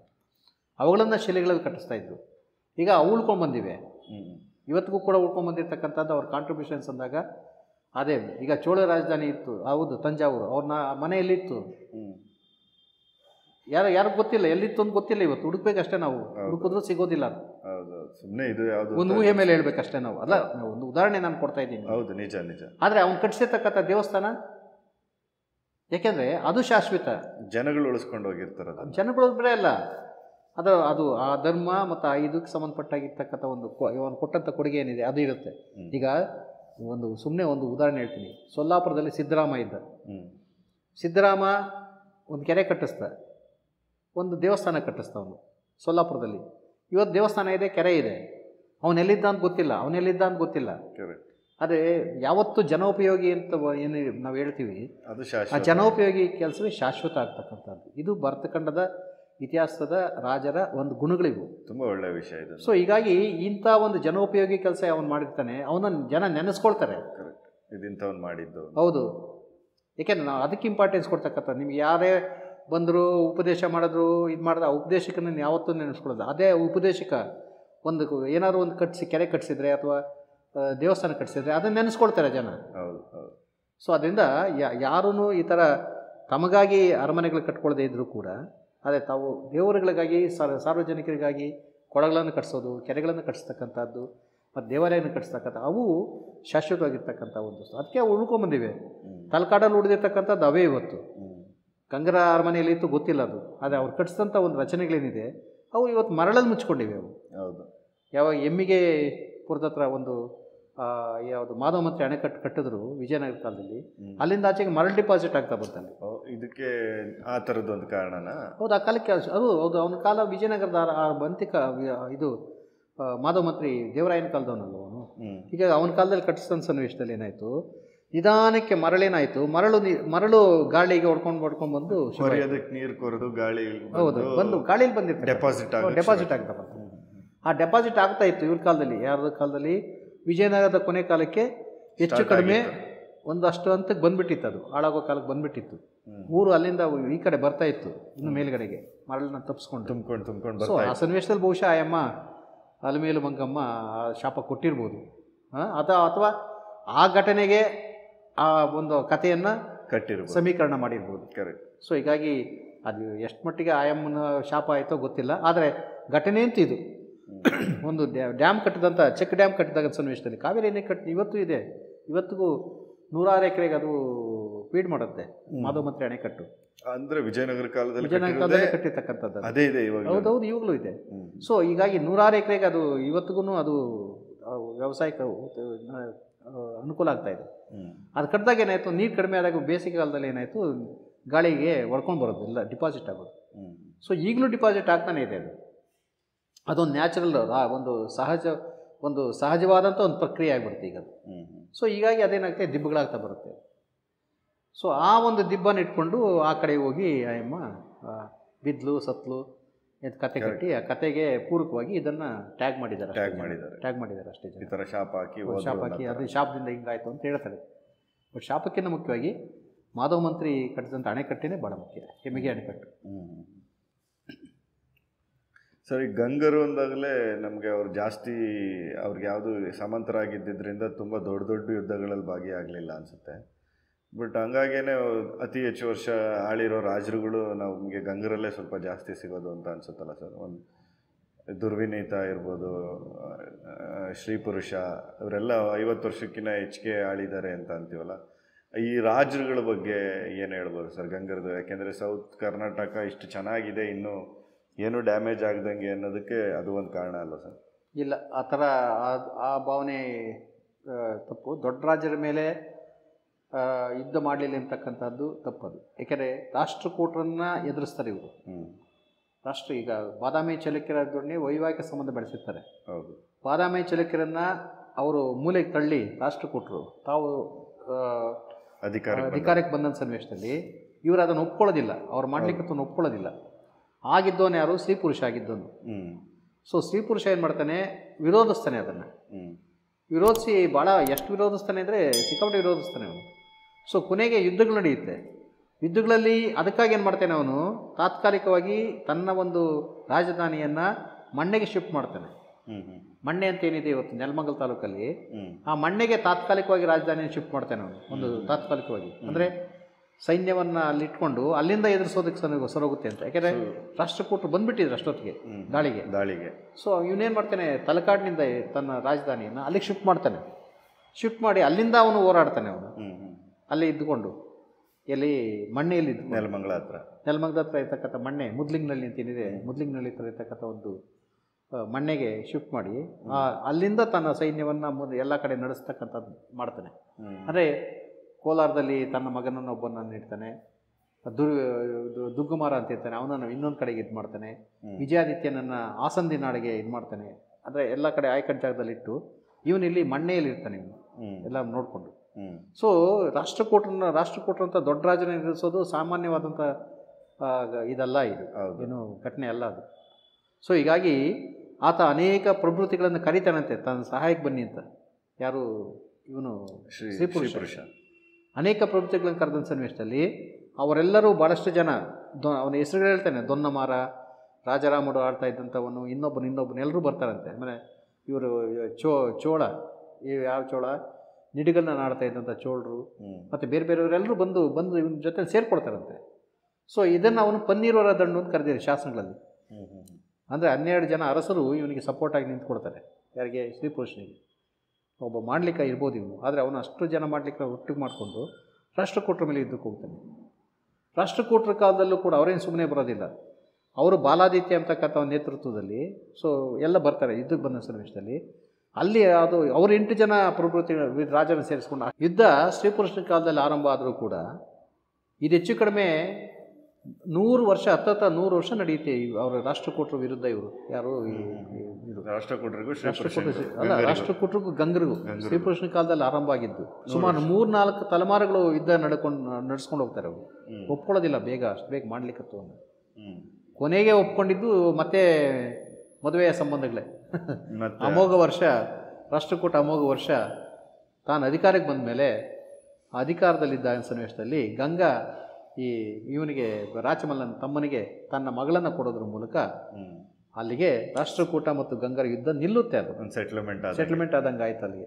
ಅದು ನಿಲ್ಲಿಸ್ತಾರೆ. ಅದು ಅಷ್ಟೊತ್ತಿಗೆ ಎಷ್ಟಾಗಿದೆ? 90 ವರ್ಷ ಆಗಿರುತ್ತೆ. 90-95 ವರ್ಷ ಆಗಿಬಿಟ್ಟಿರುತ್ತೆ. ಯುದ್ಧದಲ್ಲಿ ಇವ್ರಿಗೆ ಸೋಲ್ತಾರೆ. ಶ್ರೀಪುರುಷನ ಮಗ ಶಿವಮಾನನತಿಗೆ ಅವರಿಗೆ ಸೆರೆಗೆ ತೆಗೆದುಕೊಂಡು ಹೋಗಿರ್ತಾರೆ, ಜೈಲಲ್ಲಿ ಇಟ್ಟಿರ್ತಾರೆ ಒಂದಷ್ಟು ದಿನ. ಮತ್ತೆ ಬಿಡುಗಡೆ ಮಾಡ್ತಾರೆ, ಮತ್ತೆ ತೊಗೊಂಡೋಗ್ತಾರೆ, ಮತ್ತೆ ಹಿಡ್ಕೊಂಡು ಹೋಗ್ತಾರೆ. ಅಂದರೆ ಪ್ರತಿಭಟಿಸ್ತಾನೆ ಸನ್ನಿವೇಶದಲ್ಲಿ ಬಿಡುಗಡೆ ಆದ ತಕ್ಷಣ ಮತ್ತೆ ಪ್ರತಿಭಟಿಸ್ತಾನೆ ಇವನು. ಸೊ ಹೀಗೆ ಈ 7 ಬೀಳುಗಳು ಇದ್ದೇ ಇತ್ತು. ಒಂದು ಸಾರಿ ಇವ್ರು ಗೆಲ್ಲೋರು, ಒಂದು ಸಾರಿ ಅವ್ರು ಗೆಲ್ಲೋರು. ಬಟ್ ಅಲ್ಲಿ ಸ್ಪಷ್ಟವಾಗಿ ಇವ್ರು ಗೆಲ್ತೀವಿ ಅಂತ ಹೇಳ್ತಾರೆ. ಅಲ್ಲಿ ಅವ್ರ ಶಾಸನಗಳಲ್ಲಿ, ರಾಷ್ಟ್ರಕೂಟ ಶಾಸನಗಳಲ್ಲಿ ನಾವು ಗೆದ್ವಿ ಅಂತ ಹೇಳ್ಕೊಳ್ತಾರೆ. ಒಬ್ಬೊಬ್ಬರ ಒಂದು ಅರಸರ ಕಾಲದ ಶಾಸನ ನಾವು ಗಮನಿಸೋ ಸನ್ನಿವೇಶದಲ್ಲಿ ಇವು ತಮಗೆ ಬೇಕಾದಂಗೆ ತಾವು ಗೆದ್ವಿ ಅಂತ ಹೇಳ್ಕೊಳ್ತಾರೆ. ಆದರೆ ಅದೇ ರಾಷ್ಟ್ರಕೂಟರ ಶಾಸನ, ತಾಮ್ರ ಶಾಸನಗಳಲ್ಲಿ ಬೇರೆ ಬೇರೆಗಳಲ್ಲಿ ನಾವು ಗೆದ್ವಿ ಅಂತ ಹೇಳ್ಕೊಳ್ತಾರೆ. ಸೊ ಈಗ ಗೆಲುವು ಸೋಲು ಇದ್ದೇ ಇರ್ತಾ ಇತ್ತು. ಅನೇಕ ಜನ ಇದರಲ್ಲಿ ಸೋಲ್ತಾ ಇದ್ದರು. ಇನ್ನು ನಮಗೆ ನಮ್ಮ ಕೃಷ್ಣರಾಜಪುರದ ಇದೆಯಲ್ಲ, ಬೆಂಗಳೂರಿನ ಕೃಷ್ಣರಾಜಪುರದ ಶಾಸನದಲ್ಲೂ ಒಂದು ವೀರಗಲ್ಲಲ್ಲೂ ಕೂಡ ಅವನು ಶ್ರೀಪುರುಷನ ಜೊತೆಯಲ್ಲಿ ಹೋರಾಡಿದಂಥ ವ್ಯಕ್ತಿಯ ಸಾವನ್ನು ಹೇಳುತ್ತೆ. ಅದು ವೀರಗಲ್ಲದು. ಅಂದರೆ ಈ ಬೆಂಗಳೂರಿನವರು ಕೂಡ ಅಲ್ಲಿ ಸೇರ್ಕೊಂಡಿದ್ರು ಅಂತ ಲೆಕ್ಕ ಭಾಗಿಯಾಗಿದ್ದು. ಹೌದು, ನೆಲಮಂಗಲದ ಯುದ್ಧ. ಅಂದರೆ ನೆಲಮಂಗಲ ಅಲ್ಲ, ಅಲ್ಲಿ ಬೀಡು ಬಿಟ್ಟಿದ್ದಂಥ ಸೈನ್ಯದ ಜೊತೆ ಹೋಗಿ ಅವನು ಕೂಡ ಅಲ್ಲಿ ಆ ಬಲ್ಲಹಾರ ಮೇಲೆ, ಅಂದರೆ ರಾಷ್ಟ್ರಕೂಟರ ಮೇಲೆ ಯುದ್ಧ ಮಾಡದೆ ಇರ್ತಕ್ಕಂಥ ಸಂಗತಿ ಅದು ಬರ್ತಾ ಇದೆ. ಹೀಗಾಗಿ 63 ವರ್ಷ ಕಾಲ ಅವನು ರಾಜ್ಯಭಾರ ಮಾಡ್ತಾನೆ. ಯಾರು? ಶ್ರೀಪುರುಷ. 63 ವರ್ಷದಲ್ಲಿ ಮೊದಲ 40 ವರ್ಷ ಅವನು ಶಾಂತಿಯಿಂದ ಇರ್ತಾನೆ. ಆ ಶಾಂತಿಯಿಂದ ಇದ್ದ ಕಾಲದಲ್ಲಿ ಅವನು ಭಾಳಷ್ಟು ಕೆರೆಗಳನ್ನು ಕಟ್ಟಿಸ್ತಾನೆ, ದೇವಾಲಯಗಳನ್ನು ಮಾಡಿಸ್ತಾನೆ. ಸೊ ಈ ಬಾವಿಗಳನ್ನು ತೋರಿಸ್ತಾನೆ, ಇವೆಲ್ಲ ಮಾಡ್ತಾನೆ ಅವನು. ಅದಕ್ಕೆಲ್ಲ ದಾಖಲೆಗಳಿದೆ. ನಿಮಗೆ ಇವತ್ತು ಅವನು ಕಟ್ಟಿಸಿರ್ತಕ್ಕಂಥ ಅನೇಕ ಕೆರೆಗಳು ಇವತ್ತಿಗೂ ನಾವು ಇದು ಮಾಡ್ತಾ ಇದ್ದೀವಿ, ನೋಡ್ಬೋದು ಅದನ್ನು. ಭಾಳಷ್ಟು ಕೆರೆಗಳನ್ನು. ಈಗ ಅಗರ್ದ ಕೆರೆ ತಗೊಳ್ಳಿ ನೀವು, ಆಮೇಲೆ ವರ್ತೂರು ಕೆರೆ ಅವನ ಕಾಲದ್ದೇ. ಹೌದಾ? ಶ್ರೀಪುರುಷನ ಕಾಲದ ಅವೆಲ್ಲ ಶ್ರೀಪುರುಷನ ಕಾಲಕ್ಕೆ ಕೆರೆಗಳಿದ್ದು ಕಟ್ಟಿಸಿದ್ದ ಅವೆಲ್ಲ. ಸೊ ಅಗರ್ದ ಕೆರೆ ಕೂಡ ಹೆಚ್ಚು ಕಮ್ಮಿ ಶ್ರೀಪುರುಷನ ನಂತರ ಕಟ್ಟಿಸಿದ್ದು. 2 ತೂ ಬಿಡಿಸ್ತಾನೆ. ಅಗರ್ದ ಕೆರೆಗೆ 2 ತೂ ಬಿತ್ತು. ಮನೆಯವ್ರಿಗೆ 2 ತೂ ಬಿತ್ತು. ಅದು ಈಗ ಮುಚ್ಚೋಗ್ಬಿಟ್ರು, ಪೂರ್ತಿ ಕೆರೆನೇ ಇಲ್ಲ. ಕೆರೆನ ಅರ್ಧ ಮಾಡಿಬಿಟ್ರು ಬಿಡಿ. ಆ ಕೆರೆಯ ತೂಗಿಗೆ ಅರ್ಧ ಇಟ್ಟಿದ್ದು ಇವನು ಯರಿಯಪ್ಪನ ಕಾಲದಲ್ಲಿ. ಇಬ್ಬಲೂರಲ್ಲಿ ಅವನು ಆಳ್ತಾ ಇದ್ದ. ಇಬ್ಬಲೂರು ಅಂತ ಏನಿದೆ, ಇರುವಲಿ ಊರು. ಆ ಇರುವಲಿ ಊರಲ್ಲಿ ಅವನು ಆಳ್ವಿಕೆ ನಡೆಸ್ತಾ ಇದ್ದ. ಸೊ ಅವನ ಕಾಲದಲ್ಲಿ 2 ಕೆರೆಗೆ 2 ತೂ ಬಿಡ್ತಾನಂತೆ ಅವನು, ಅಗರ್ದ ಕೆರೆಗೆ. ಅಷ್ಟು ದೊಡ್ಡ ಕೆರೆ ಇತ್ತದು. 2 ತೂ ಬಂದರೆ ನಿಮಗೆ ನೀರಿನ ಅರಿವು ಲೆಕ್ಕ ಹಾಕ್ಕೊಡ್ರಿ. ಒಂದು ತೂ ಇರೋದೇ ಇದು. ಹೌದು, ಅಗರಕ್ಕೆ. ಅಗರದ ಕೆರೆ ಇವತ್ತೇನು ಅಗರ ಅಂತ ಹೇಳ್ತೀವಿ. ಅಗರದ ಕೆರೆಗೆ 2 ತೂ ಬಿತ್ತದು. ಸೊ ಅಷ್ಟು ದೊಡ್ಡ ಕೆರೆ ಇತ್ತು, ಅಷ್ಟು ದೊಡ್ಡ ನೀರಿನ ಅರಿವಿತ್ತು ಅದಕ್ಕೆ. ಸೊ ಹೀಗಾಗಿ ಬೇಗೂರಿನ ಕೆರೆ ಇರ್ಬೋದು, ಇವೆಲ್ಲವೂ ಕೂಡ ಆ ಕಾಲದ ಕೆರೆಗಳೇ ಆದ್ದರಿಂದ. ಸೊ ಭಾಳಷ್ಟು ಕೆರೆಗಳನ್ನು ಕಟ್ಟಿಸ್ತಾನೆ, ದೇವಾಲಯಗಳನ್ನು ಮಾಡಿಸ್ತಾನೆ. 60 ವರ್ಷ. ಇನ್ನು 22 ವರ್ಷ ಬರೀ ಹೋರಾಟವೇ. 22 ವರ್ಷ ಅಂದರೆ ಅವನ ಆಯಸ್ಸಿನ, ಅವನ ಪಟ್ಟಕ್ಕೆ ಬಂದಂಥ ಒಂದು 20 ವರ್ಷ ಏನಿದೆ, ಉಳಿದ ಉತ್ತರದ 22 ವರ್ಷ ಬರೀ ಹೋರಾಟಗಳಲ್ಲೇ ಒಂದು ಕಾಲ. ಅದೇ ಈ 100 ವರ್ಷದ ರಾಷ್ಟ್ರಕೂಟರ ಯುದ್ಧದಲ್ಲಿ ಹೌದು, 22 ವರ್ಷ ಇವಂದೇ ಇವ್ರದೇ ಹೋರಾಡ್ತಾನೆ. ಇವ್ರೇನೋ ಗಜ ಆನೆ ರಿಲೇಟೆಡ್ ಯಾವುದೋ ಪುಸ್ತಕ ಬರೆದಿರೋದ್ರ ಬಗ್ಗೆ ಏನೋ ಇದೆಯಲ್ಲ ಸರ್, ಅಂದರೆ ಅದೇನೋ ಶ್ರೀ ಪುರುಷ ಇಲ್ಲ, ಅವನು ಗಜಾಷ್ಟಕ ಅಂತ ಇವನು ಬರೀತಕ್ಕ, ಅವನ ಮಗ ಬರೀತಕ್ಕಂಥ, ಮಗ ಬರೆಯೋದು, ಅವನು ಶಿವಮಾರ ಬರೀತಕ್ಕಂಥದ್ದು. ಶಿವಮಾರ ಕವಿನೂ ಆಗಿರ್ತಾನೆ ಅವನು. ಗಜಾಷ್ಟಕ ಎಂಬತಕ್ಕಂಥ ಕೃತಿ ಬರೆದಿದ್ದಾನೆ ಅಂತ ಹೇಳ್ತಾನೆ. ಬಟ್ ಅದು ನಮ್ಗೆ ಸಿಕ್ಕಿಲ್ಲ, ಅದು ಪುಸ್ತಕ ಸಿಕ್ಕಿಲ್ಲ, ಕೃತಿ ಸಿಕ್ಕಲಿಲ್ಲ ನಮಗೆ. ಅಷ್ಟಕ ಅದು ಗಜ ಅಷ್ಟಕ. ಅಷ್ಟಕ ಅಂದರೆ 8 ಪದ್ಯಗಳಿರ್ತಕ್ಕಂಥ ಒಂದು ಗಜನ ಮೇಲೆ ಒಂದು ಕಾವ್ಯ ಬರೆದಿರೋ ಕಾವ್ಯ ಅಲ್ಲ, ಆನೆಯನ್ನು ಕಥಾವಸ್ತುವಾಗಿ ಉಳ್ಳಂಥ 8 ಪದ್ಯಗಳ ಒಂದು ಕಾವ್ಯ ಅಷ್ಟೇ. 8 ಪದ್ಯಗಳು ಅಷ್ಟೇ ಅಷ್ಟಕ ಅಂದರೆ. ಒಂದು ಅಷ್ಟಕ ಅಂದರೆ 8 ಪದ್ಯಗಳಿರ್ತಕ್ಕಂಥದ್ದು ಅಂತ ಒಂದು ಇದನ್ನು ಬರೆದಿದ್ದಂತೆ ಅವನು. ಅದು ನಮಗೆ ಯಾವುದು ಇವತ್ತು ಸಿಗ್ತಾ ಇಲ್ಲ ಅದು. ಸೊ ಹೀಗಾಗಿ ನಮಗೆ ಮತ್ತು ದುರ್ವಿನೀತನೂ ಅಷ್ಟೇ, ಅವನಿಗಿಂತ ಮೊದಲಿದ್ದಂಥ ಒಂದು ದುರ್ವಿನೀತ, ಅವಿನೀತನ ಮಗ ದುರ್ವಿನೀತ, ಅವನು ಕೂಡ ಕವಿರಾಜ ಮಾರ್ಗದಲ್ಲಿ ಬರುತ್ತೆ ಅವನ ಉಲ್ಲೇಖ. ದುರ್ವಿನೀತನ ಕಾಲದಲ್ಲಿ ಅನೇಕ ಕಾವ್ಯಗಳನ್ನು ಬರೆದ ಅಂತ. ಬಟ್ ಅವೆಲ್ಲ ನಮಗೆ ಸಿಕ್ಕತಕ್ಕಂಥದ್ದು ಅನೇಕ ಒಡ್ಡ ಕಥೆ ಇತ್ಯಾದಿಗಳಿಗೆ ಇವರೆಲ್ಲ ಬರೆದು ಅಂತ ಹೇಳ್ತಕ್ಕಂಥದ್ದು ಅವೆಲ್ಲವೂ ಕೂಡ ಸಂಸ್ಕೃತದಲ್ಲಿರ್ತಕ್ಕಂಥದ್ದು. ಸಂಸ್ಕೃತ ಮತ್ತು ಪ್ರಾಕೃತದಲ್ಲಿದ್ದಂಥ ಕೃತಿಗಳಿಗೆ ಅವರು ಟೀಕೆಯನ್ನು ಬರೀತಾರೆ, ಇವೆಲ್ಲ ಬರೀತಾರಂತೆ ಅದು. ಬಟ್ ಅವ್ಯಾವ ನಮ್ಗೆ ಉಪಲಬ್ಧ ಇಲ್ಲ, ಈಗ ಯಾವ ಉಪಲಬ್ಧ ಇಲ್ಲ. ಅವೆಲ್ಲ ಈ ಶಾಸನಗಳಲ್ಲೇ ರೆಫರೆನ್ಸ್ ಬರುತ್ತೆ ಅಷ್ಟೇ, ಅದು ಇಂಥದ್ದು ಮಾಡೋದು ಅಂತ. ಬಟ್ ಆ ರೆಫರೆನ್ಸ್ಗೆ ನಮಗೆ ದಾಖಲೆ ಅಂತ ಅಥವಾ ಸಿಕ್ಕಿತ್ತ, ಈಗ ಯಾವುದು ಅವ್ರು ಸಿಕ್ಕಿಲ್ಲ ನಮಗೆ, ಅವ್ಯಾವು ನಮಗೆ ಸಿಗಲಿಲ್ಲ. ಹೌದು, ಹಾಗಾದರೆ ಗಂಗರದ್ದು ಯಾವುದು ಸಾಹಿತ್ಯದ್ದು ಕಾಪಿನೂ ನಮಗೆ ಸಿಕ್ಕಿಲ್ಲ. ಈ ಶಾಸನಗಳು ಸಿಕ್ಕಿವೆ, ಮಾಮೂಲಿ ಇದು ಸಾಹಿತ್ಯ ಇನ್ನೂ ಅವ್ರ ಕಾಲಕ್ಕೆ ಸೃಷ್ಟಿನೇ ಆಗಿರಲಿಲ್ಲ ಕನ್ನಡದಲ್ಲಿ. ನಿಮಗೆ ಅಮೋಘ ವರ್ಷದ ಕಾಲದಲ್ಲಿ ಕವಿರಾಜ ಮಾರ್ಗ ಬಿಟ್ಟರೆ ಮುಂದೆ ಬರ್ತಕ್ಕಂಥದ್ದು ಒಡ್ಡಾರಾಧನೆ. ಹೌದು, ಒಡ್ಡಾರಾಧನೆ ಅದಾದಮೇಲೆ ಪಂಪ ಭಾರತವೇ ನಮಗೆ ಸಿಗ್ತಕ್ಕಂಥದ್ದು. ಹೀಗಾಗಿ ನಮಗೆ 10ನೇ ಶತಮಾನ ನಂತರವೇ ನಮ್ಮ ಕಾವ್ಯ ಎಲ್ಲ ರಚನೆ ಆಗ್ತಕ್ಕಂಥದ್ದು. ಸೊ ಗಂಗರ ಕಾಲದಲ್ಲಿ, ಗಂಗರ ಕೊನೆಯಾಗುವ ಅಷ್ಟೊತ್ತಿಗೆ ನಿಮಗೆ ಯಾವ ಕಾವ್ಯಗಳೂ ಅಷ್ಟು ಕನ್ನಡದಲ್ಲಿ ಅಷ್ಟು ಇದು ಕಾವ್ಯಗಳು ಇನ್ನೂ ರಚನೆ ಆಗಿರಲಿಲ್ಲ. ಸರ್, ಈಗ ನಮಗೆ ಅದೇ ಮಾತಾಡುವಾಗ ಈ ಚಾವುಂಡರಾಯನ ಪಾತ್ರ ಬರುತ್ತಲ್ಲ ಸರ್, ಗಂಗರ ಒಬ್ಬ ಮಹಾಮಂತ್ರಿ ಚಾವುಂಡರಾಯ ಅಂತ, ಅವರನ್ನು ಲಿಂಕ್ ಮಾಡ್ತಾರಲ್ಲ ನಮ್ಮ ಶ್ರಾವಣ ಬೆಳಗೊಳದ ಗೊಮ್ಮಟೇಶ್ವರನ ಮೂರ್ತಿಗೆ ಕಾರ್ಯದಲ್ಲಿದ್ದರಿಂದ ಹಿಡಿದು. ಹೌದು, ಚಾವುಂಡರಾಯನಿಗೆ ಗೊಮ್ಮಟ ಅನ್ನೋ ಹೆಸರು ಇರುತ್ತೆ, ಬಿರುದು ಇರುತ್ತೆ, ಜೊತೆಗೆ ಗೊಮ್ಮಟನನ್ನು ಮಾಡಿಸ್ತಾ ಅಂತಕ್ಕಂಥ ಒಂದು ಇದು ಇದೆ, ಅವನಿಗೆ ಏನೋ ಒಂದು ಶಾಸ್ತ್ರಗಳು ಹೇಳ್ಕೊಂಡಿದ್ದಾನೆ ಅಲ್ಲಿ. ಆದರೆ ಅದಕ್ಕಿಂತ ಮೊದಲು ಮಾರಸಿಂಹನ ಶಾಸ್ತ್ರಗಳಲ್ಲಾಗಲಿ ಬೇರೆ ಶಾಸ್ತ್ರಗಳಲ್ಲಿ ಬರೋದಿಲ್ಲ ಅದು, ಈ ಥರ ಇದು ಮಾಡಿಸೋದು ಅಂತ, ಯಾವುದು ಶ್ರಾವಣ ಬೆಳಗೊಳದಲ್ಲಿ ಗೊಮ್ಮಟ ವಿಗ್ರಹವನ್ನು ಮಾಡಿಸೋದು ಅಂತ ಗೊತ್ತಾಗೋದಿಲ್ಲ. ಬಟ್ ಅವನ ಶಾಸನ ಸಿಕ್ಕಿರ್ತಕ್ಕಂಥ ಒಂದು ಕಾರಣದಿಂದ ಅದನ್ನು 969 ಏನು ಹೇಳ್ತೀವಿ ನಾವು ಅದನ್ನು, ಯಾವುದು ಅದು ಗೊಮ್ಮಟನನ್ನು ಕೆತ್ತಿದಂಥ ಕಾಲ ಅಂತ ಇವ್ರು ಶಾಸನ ಸಿಕ್ಕಿದ ಕಾಲ ಇಟ್ಕೊಂಡು ನಾವು ಹೇಳ್ತೀವಿ. ಆ ಕಾಲದಲ್ಲಿ ಇದ್ರು ಅಂತ ಹೇಳ್ತಾರೆ. ಚಾವುಂಡರಾಯ ಮತ್ತೆ ಚಾವುಂಡರಾಯ ಇದ್ದ, ಚಾವುಂಡರಾಯ ಇವನು ಸೇನಾಪತಿ, ಮಾರಸಿಂಹನ ಸೇನಾಪತಿ. ಮತ್ತು ಚಾವುಂಡರಾಯನ ಸ್ನೇಹಿತ ಇವನು ಯಾರು, ರನ್ನ. ನಿಮಗೆ ಇಬ್ಬರು ಇದ್ದಿದ್ದಕ್ಕೆ ದಾಖಲೆಯಾಗಿ ಅವರ ಸಿಗ್ನೇಚರ್ಸ್ ಇದೆ ಶ್ರವಣ ಬೆಳಗೊಳ ಬೆಟ್ಟದ ಮೇಲೆ. ಚಾವುಂಡರಾಯ, ರನ್ನ ಕವಿರತ್ನಂ, ಶ್ರೀ ಕವಿರತ್ನ ಅಂತ ಒಂದಿದೆ ಮೇಲ್ಗಡೆ, ಆದರೆ ಕೆಳಗಡೆ ಶ್ರೀ ಚಾಮುಂಡರಾಜಂ ಅಂತಲೇ ಇದೆ ಕೆಳಗಡೆ. ಅಂದರೆ ನಮಗೆ ಇಬ್ಬರೂ ಒಂದು ಬರೋದ್ರಿಂದ ಇಬ್ಬರು ಸ್ನೇಹಿತರಾಗಿದ್ದರೆ ಇರ್ತಕ್ಕಂಥದ್ದು. ಚಿಕ್ಕ ಬೆಟ್ಟದ ಮೇಲೆ ಇದೆ, ಚಿಕ್ಕ ಬೆಟ್ಟದ ಮೇಲೆ ಇಬ್ಬರದ್ದು ಸಿಗ್ನೇಚರ್ ಇದೆ.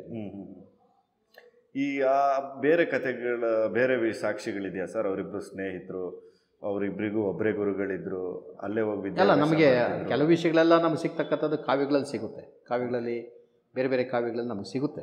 ಅದು ಯಾಕೆಂದರೆ ರನ್ನ 10-11ನೇ ಶತಮಾನಕ್ಕೆ ಸೇರಿದವನಾದ್ದರಿಂದ 10ನೇ ಶತಮಾನದಲ್ಲಿ ಕೊನೆಯಲ್ಲಿ ಅವನಿದಾಗಿ 11ನೇ ಶತಮಾನದ ಕೆಲವು ಭಾಗ ಇನ್ನೂ ಅವನು ಬದುಕಿದ್ದರಿಂದ ಅವನ ಬಗ್ಗೆ ನಮ್ಗೆ ಹೆಚ್ಚಿಗೆ ಸಿಗುತ್ತೆ. ಪೊನ್ನನ ಬಗ್ಗೆ ನಮಗೆ ಅಷ್ಟು ಸಿಗೋದಿಲ್ಲ. ಪೊನ್ನನ ಬಗ್ಗೆ ಭೂನೈಕಾಭ್ಯುದಯ ಇಂತಕ್ಕಂಥ ಕೃತಿ ಬರೋದ ಅಂತ ಹೇಳಿದ್ರೆ, ಬಟ್ ಅದು ಸಿಕ್ಕಿಲ್ಲ ನಮಗೆ. ಅವನಿಗೆ ಬಹುಶಃ ಭೂನೈಕಾಭ್ಯುದಯ ಅನ್ನೋದು ಭೂತಗ ಇರ್ಬೋದು, ಅಥವಾ ಭೂತಗನ ಮಾರಸಿಂಹನ ತಂದೆ ಅವನು ಇಟ್ಕೊಂಡು ಬರೆದಂಥ ಕಾವ್ಯ ಇರ್ಬೋದು. ಬಟ್ ನಮಗೇನು ಸಿಗ್ತಾ ಇಲ್ಲ, ಅದು ಸಿಕ್ಕಿಲ್ಲ ನಮಗೆ.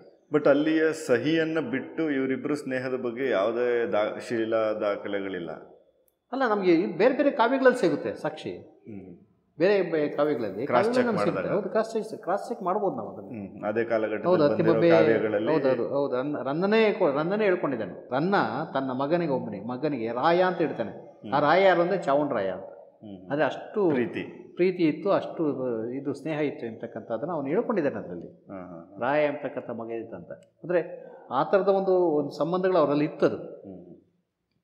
ಸೊ ಅವನು ಕೂಡ ಭಾಳಷ್ಟು ಪ್ರೋತ್ಸಾಹ ಕೊಡ್ತಾನೆ ಅವನಿಗೆ. ಇದಾಗುತ್ತೆ ಏನು ಕಾವ್ಯವನ್ನು ಬರೆಯೋದಕ್ಕೆ ಅಷ್ಟೆಲ್ಲ ಮಾಡ್ತಾರೆ ಅವರು. ಅತ್ತಿಮೊಬ್ಬೆನೂ ಕೊಡ್ತಾರೆ. ಅತ್ತಿಮೊಬ್ಬೆ ಜೊತೆಗೆ ಇಲ್ಲಿ ಇವನು ಚಾವುಂಡರಾಯ ಕೊಡ್ತಾರೆ. ಅತ್ತಿಮೊಬ್ಬೆ ಕಾಲಕ್ಕೆ, ಅತ್ತಿಮೊಬ್ಬೆ ಕಾಲಕ್ಕೆ ಇಲ್ಲಿ ಬೆಟ್ಟದ ಮೇಲೆ ಈಗಾಗಲೇ ಗೊಮ್ಮಟನ ಶಿಲ್ಪ ಆಗಿರುತ್ತೆ. ಯಾಕೆಂದರೆ ಗೊಮ್ಮಟನ ಶಿಲ್ಪ ನೋಡೋಕ್ಕಾಗಿ ಆಕೆ ಶ್ರವಣ ಬೆಳಕು ಬಂದು ಆ ಬೆಟ್ಟವನ್ನು ಹತ್ತದ್ಲಂತೆ ಅವಳು. ದೊಡ್ಡ ಬೆಟ್ಟ ಹತ್ತುವಾಗ ಆಯಾಸ ಆಗುತ್ತೆ, ಆಗ ಮಳೆ ಸುರಿದು ಬಿಡ್ತಂತೆ. ಅದಕ್ಕೆ ಅವಳು ಇದು ಇಂಥ ಭಕ್ತರು ಬಂದಂಥ ಸನ್ನಿವೇಶದಲ್ಲಿ ಇದೇನು ಮಹಾ ದೊಡ್ಡದೇನಲ್ಲ ಅಂತ ಹೇಳ್ತಾನೆ ಕವಿ. ಅಂದರೆ ಆ ಥರದ ಘಟನೆಗಳೆಲ್ಲ ಇವೆ. ಅತ್ತಿಮೊಬ್ಬೆ ಶ್ರವಣ ಬೆಳಕು ಬಂದಿದ್ದು ಸತ್ಯ, ಮತ್ತು ಅವನು ಶ್ರವಣ ಬೆಳಗದಲ್ಲಿ ಇವನು ಇದ್ದಿದ್ದು ಸತ್ಯ. ಯಾರು ಚಾಮುಂಡರಾಯ ಇದ್ದಿದ್ದು ಸತ್ಯ. ಇವನು ಒಬ್ಬ ಸೇನಾನಿ, ಗಂಗರಾಜ ಅಲ್ಲ ಇವನು, ಗಂಗಾ ವಂಶದವನಲ್ಲ ಇವನು ಚಾವುಂಡರಾಯ ಗಂಗಾ ವಂಶದವನಲ್ಲ. ಮಾರಸಿಂಹ ಗಂಗಾ ವಂಶದವನು. ಪಶ್ಚಿಮ ಚಾಳುಕ್ಯನ ಗಂಗಾ ಇಲ್ಲ, ಅಲ್ಲ, ಏನೂ ಅಲ್ಲ ಅವನು ಇವನು ಸೇನಾನಿ, ತಮಿಳ್ನಾಡಿನವನು ಅವನು ಚಾವುಂಡರಾಯ. ಹೌದು, ತಮಿಳ್ನಾಡಿನಲ್ಲಿ ಇದ್ದಂಥ, ಅಂದರೆ ತಮಿಳ್ನಾಡಿನಲ್ಲೂ ಕೂಡ ಅವನ ತಂಗಿ ಅಲ್ಲಿದ್ದ ಪುಳಿಯಬ್ಬೆ ಅಂತ ಏನೋ ಅದು ಅವನ ತಂಗಿ. ಆ ಪುಳಿಯಬ್ಬೆ ಅಂತಕ್ಕಂಥವ್ರು ತಮಿಳ್ನಾಡಿನಲ್ಲಿ ಒಂದು ಬಸ್ತಿ ಕಟ್ಟಿಸ್ತಾಳೆ. ಅಲ್ಲೆಲ್ಲ ಅದಕ್ಕೆಲ್ಲ ದಾಖಲೆಗಳಿದೆ, ಅದಕ್ಕೆಲ್ಲ ಶಾಸನ. ಹೀಗಾದ್ರೆ ಚಾವುಂಡರಾಯ ಬರೆದಿರೋ ಒಂದು ಲೋಕೋಪಕಾರ, ಹೌದು, ಲೋಕೋಪಕಾರ ಅಂತಕ್ಕಂಥ ಸಿಕ್ಕಿದೆ, ಒಂದು ಸೀರೀಸ್ ಇದೆಯಲ್ಲ, ಅದನ್ನ ಇವನ್ಗೆ ಬರೆದಿದ್ದು ಅಂತ ಹೇಳ್ತಾರೆ. ಮುಂದೆ ಬಂದಂತ ಇನ್ನೊಬ್ಬ ಚಾವುಂಡರಾಯ ಬರೆದಿದ್ದು ಅಂತ ಹೇಳ್ತಾರೆ. ಸದ್ಯಕ್ಕೆ ಇವನೇ ಬರೆದಿದ್ದು ಅಂತ ನಾವು ಇಟ್ಕೊಂಡಿದ್ದೀವಿ ಅಷ್ಟೇ. ಅದೊಂದು ಚರ್ಚೆ ಇದೆ, ದಾಖಲೆಗಳೇನಿಲ್ಲ. ದಾಖಲೆ ಅಂದರೆ ಚಾವುಂಡರಾಯ ಬರೆದ ಅಂತಿದೆ, ಅದು ನಿರ್ಧಾರವಾಗಿ ಇವನೇ ಬರೆದಿರೋದು. ಇನ್ನು ಮುಂದೆ ಬಂದಂತ ಇನ್ನೊಬ್ಬ ಚಾವುಂಡರಾಯ ಬರೆದ, ಅವನು ಬರೆದಿದ್ದಲ್ಲ ಅನ್ನೋದು ಇದೆ. ಅದು ಆ ಚಾವುಂಡರಾಯ ಯಾರು ಮುಂದೆ ಕವಿ ಅವನೊಬ್ಬ ಅಷ್ಟೇ. ಅವನು ಹಂಗೆ, ಅವನೇನು ದಂಡನಾಯಕ ಅಲ್ಲ, ನಾರ್ಮಲ್ ಕವಿ ಬರೆದಿರೋದು ಅನ್ನೋ ಥರದ್ದು ಒಂದು ವಾದ. ಅಷ್ಟೇ. ಇನ್ನೊಂದು ವಾದ ಬಂದು ಇದೇ ಚಾವುಂಡರಾಯ ಇದೆ. ಹೌದು, ಇವರಿಬ್ರು. ಹೌದು, ಕವಿಚರಿತ್ರೆ ಓದಿದಾಗ ಅದು ಗೊತ್ತಾಗುತ್ತೆ. ಕವಿಚರಿತ್ರೆ ಓದಿದಾಗ ಕೊನೆಗೆ ಏನು ಮಾಡ್ತಾರೆ, ಕವಿಚರಿತ್ರೆ ಬರೆದವರು ಸೊ ಈ ಚಾವುಂಡರಾಯನೇ ಬರೆದ ಅಂತ ಇವನಿಗೆ ಇದು ಮಾಡಿಬಿಡ್ತಾರೆ ಅದನ್ನ ಅಷ್ಟೇ. ಯಾವುದು ಈ ಲೋಕೋಪಕಾರ ಇಂತಕ್ಕಂಥ ಕೃತಿಯನ್ನು ಇವನೇ ಬರೆದ ಅಂತ ಹೇಳ್ಬಿಡ್ತಾರೆ. ಸೊ ಅಲ್ಲಿಗೆ ನಾವೆಲ್ಲರೂ ಮುಂದೆ ಚರ್ಚೆ ಮಾಡೋದಿಲ್ಲ, ಒಪ್ಕೊಂಡಿದ್ದೀವಿ ಅಷ್ಟೇ. ಈಗ ಶ್ರಾವಣ ಬೆಳಗಳಾಗಾದ್ರೆ ಯಾರು ಅದು ಗೊಮ್ಮಟನ ಮೂರ್ತಿಯನ್ನ ಮಾಡಿಸಿದ್ದು ಅನ್ನೋದಕ್ಕೆ ಏನು ದಾಖಲೆ ಇದೆ ಸರ್? ಯಾರು ಅದನ್ನ? ಚಾಮುಂಡರಾಜನೇ ಮಾಡಿಸಿದ್ದು. ಅದು 100%. ಹೌದು, 100%. ಯಾರು ಮಾಡ್ದ ಅನ್ನೋದು ಗೊತ್ತಿಲ್ಲ ಅಲ್ಲಿ. ಆ ಚಾಮುಂಡರಾಯ ಯಾರು ಅನ್ನೋದಷ್ಟೇ ಇಲ್ಲ. ಈ ಚಾಮುಂಡರಾಯ ಗಂಗಾ ಸೇನಾನಿ ಅವನು. ನಿಮಗೆ ಸ್ಪಷ್ಟವಾಗಿ ಗಂಗಾ ಸೇನಾನಿಯಾಗಿದ್ದಂಥ ಚಾವುಂಡರಾಯನೇ ಅದನ್ನು ಮಾಡಿಸಿರೋದು, ಮಾಡಿಸಿರೋದು. ಹೌದೌದು, ಅವನೇ, ಅದರಲ್ಲಿ ಎರಡು ಮಾತಿಲ್ಲ. ಲೋಕೋಪಕಾರ ಕೃತಿಯನ್ನು ಬರೆದವನು ಯಾರು ಅಂದಾಗ ಈ ಬರುತ್ತೆ ಅಷ್ಟೇ. ಅದು ಇವನು ಅಥವಾ ಇನ್ನು ನಂತರ ಬಂದವನು ಅನ್ನೋದು, ಇನ್ನೊಬ್ಬ ಚಾವುಂಡರಾಯ ಬರ್ತಾನೆ ಅವನು ಅಂತ. ಇನ್ನೊಬ್ಬ ನಂತರ ಬಂದಂಥ ಚಾವುಂಡರಾಯನ ಕಾಲಕ್ಕೆ ಇವರಿಗೆ ಗಂಗರು ಇರೋದೇ ಇಲ್ಲ. ಹಾಗಾದ್ರೆ ಗಂಗರೇ ಶ್ರಾವಣ ಬೆಳಗಳ ಮೂರ್ತಿಯನ್ನ ನಿಲ್ಸಿರೋದು ಅನ್ನೋ ಥರ ಆಗುತ್ತಲ್ಲ. ಹೌದು, ಗಂಗರಾಜರ ಕಾಲದಲ್ಲಿ, ಗಂಗರಾಜರೇ ಮಾಡಿರ್ಬೇಕು. ಹೌದು, ಗಂಗರಾಜರ ಕಾಲದಲ್ಲೇ ಮಾಡಿದ್ದು. ಗಂಗರಾಜ ಸೇನಾಪತಿ ಆಗಿರ್ತಾನೆ ಇವನು. ಗಂಗರ ಸೇನಾಪತಿ ಆಗಿದ್ದಂಥ ಸನ್ನಿವೇಶದಲ್ಲಿ ಇವನು ಅದನ್ನು ಮಾಡಿಸ್ತಾನೆ. ಅವರು ಬರ್ತಾರೆ ಅಲ್ಲೆಲ್ಲ. ಶ್ರವಣ ಬೆಳಕು ಗಂಗರಿಗೂ ಭಾಳ ಸಂಬಂಧ ಇತ್ತು. ಶಿವಮಾರ ಅಲ್ಲಿ ಒಂದು ಬಸ್ತಿ ಕಟ್ಟಿಸ್ತಾನೆ. ಶಿವಮಾರನ ಬಸ್ತಿ ಅಂತಲೇ ಇದೆ ಶಾಸನದಲ್ಲಿ. ಇವತ್ತು ಬೇರೆ ಹೆಸರ ಕರಿತೀವಿ, ವಕ್ರಗಚ್ಚದ ಬಸ್ತಿ ಅಂತ. ಬಟ್ ಅದು ಶಿವಮಾರನ ಬಸ್ತಿ ಅಂತಲೇ ಇದೆ, ಅದಕ್ಕೆ ಶಾಸನ ಇದೆ ಅಲ್ಲಿ ತಲೆಗಡೆ ಬರ್ಕೊಂಡವನು, ಶಿವಮಾರನ ಬಸ್ತಿ ಅಂತ. ಸೊ ಹೀಗಾಗಿ ಗಂಗರ ಒಂದು ಕಾಂಟ್ರಿಬ್ಯೂಷನ್ ಇದೆಯಲ್ಲ, ಮತ್ತು ಒಂದು ಕಾಂಟ್ಯಾಕ್ಟು ಶ್ರವಣ ಬೆಳಗಳ ಜೊತೆಲಿ ಭಾಳಷ್ಟಿದೆ ಅದರಲ್ಲಿ. ಅದನ್ನ ಕೆತ್ತಿದ ಶಿಲ್ಪಿ ಬಗ್ಗೆ ಅದ್ರ ಬಗ್ಗೆ ಯಾರು ಗೊತ್ತಿಲ್ಲ. ಅದೆಲ್ಲ ಒಂದು ಊಹೆ ಮೇಲೆ ಅವನು ಇವನು ಅಂತ ಹೇಳ್ತಾರೆ. ಅದೊಂದು ಊಹೆ ಅಷ್ಟೇ. ಅದಕ್ಕೆ ಯಾವುದೇ ದಾಖಲೆಗಳಿಲ್ಲ, ಯಾವುದೇ ಚಾರಿತ್ರಿಕವಾದಂಥ ದಾಖಲೆ ಆ ಗೊಮ್ಮಟ ಮೂರ್ತಿಯನ್ನು ಕೆತ್ತಿದ್ದಕ್ಕೆ ಶಿಲ್ಪಿ ಇಂಥವನು ಅಂತ ಇದಕ್ಕೆ ದಾಖಲೆ ಇಲ್ಲ. ಅದನ್ನು ಇವರು ಊಹಿಸ್ಕೊಂಡು ಇಂಥವನು ಇರ್ಬೋದು ಅಂತ ಅದ ಮೇಲೆ ಸಿನಿಮಾನೂ ಬಂದ್ಬಿಡ್ತು. ನಮ್ಮ ಧರಣೇಂದ್ರನವರು ಒಂದು ಸಿನಿಮಾನೂ ಮಾಡಿಬಿಟ್ರು, ಹಾಸನ ಧರಣೇಂದ್ರನವರು.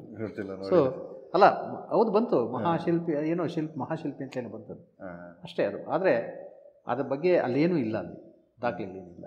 ಮತ್ತು ಈಗಿರ್ತಕ್ಕಂಥ ಶಾಸನಗಳು ಅಷ್ಟೇ. ಅಲ್ಲಿ ಕೆಲವೆಲ್ಲ ಶಾಸನಗಳನ್ನು ಮುಂದಿನ ಗಂಗರಾಜ ಹಾಕಿಸ್ತಾನೆ. ಗಂಗರಾಜ ಅಂದರೆ ಅವನೊಬ್ಬ ಅಧಿಕಾರಿಯಾಗಿರ್ತಾನೆ, ಹೊಯ್ಸಳರ ಅಧಿಕಾರಿ. ಅವನು ಹಾಕಿಸ್ತಕ್ಕಂಥ ಶಾಸನಗಳು ಭಾಳಷ್ಟಿವೆ ಅಲ್ಲಿ.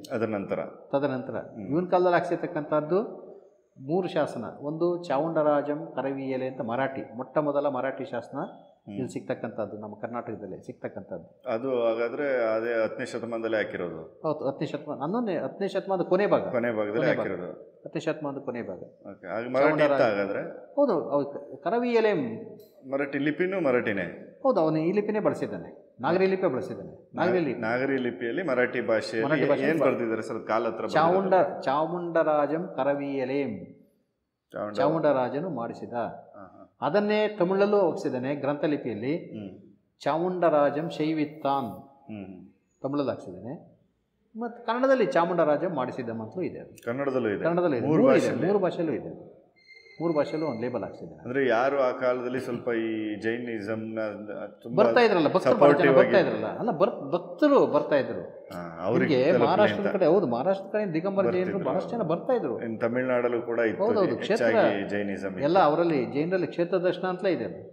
ಅದು ಯಾವ ರೂಟಲ್ಲಿ ಹೋಗ್ಬೇಕು ಅಂತಕ್ಕಂಥ ಇವು ನಾವು ಹಸ್ತಪ್ರತಿಗಳು ಕೂಡ ಇದೆ. ಪ್ರಯಾಣ ಮಾಡ್ಬೇಕಾದ್ರೆ ಯಾವ ರೂಟಲ್ಲಿ ಹೋಗ್ಬೇಕು, ಎಲ್ಲೆಲ್ಲಿ ಇಳ್ಕೊಳ್ಬೇಕು ಅಂತೆಲ್ಲ ಆ ಥರದ್ದೆಲ್ಲ ಡೈರಿಗಳು ಕೂಡ ಇವೆ. ಆ ಥರದ್ದು ಆವತ್ತಿನ ಕಾರಣಕ್ಕೆ ಬರೆದಿದ್ದಾರೆ. ಅದಕ್ಕೆ ಅದನ್ನ ಇಟ್ಕೊಂಡು ಹೋಗೋರು ಅಷ್ಟೇ.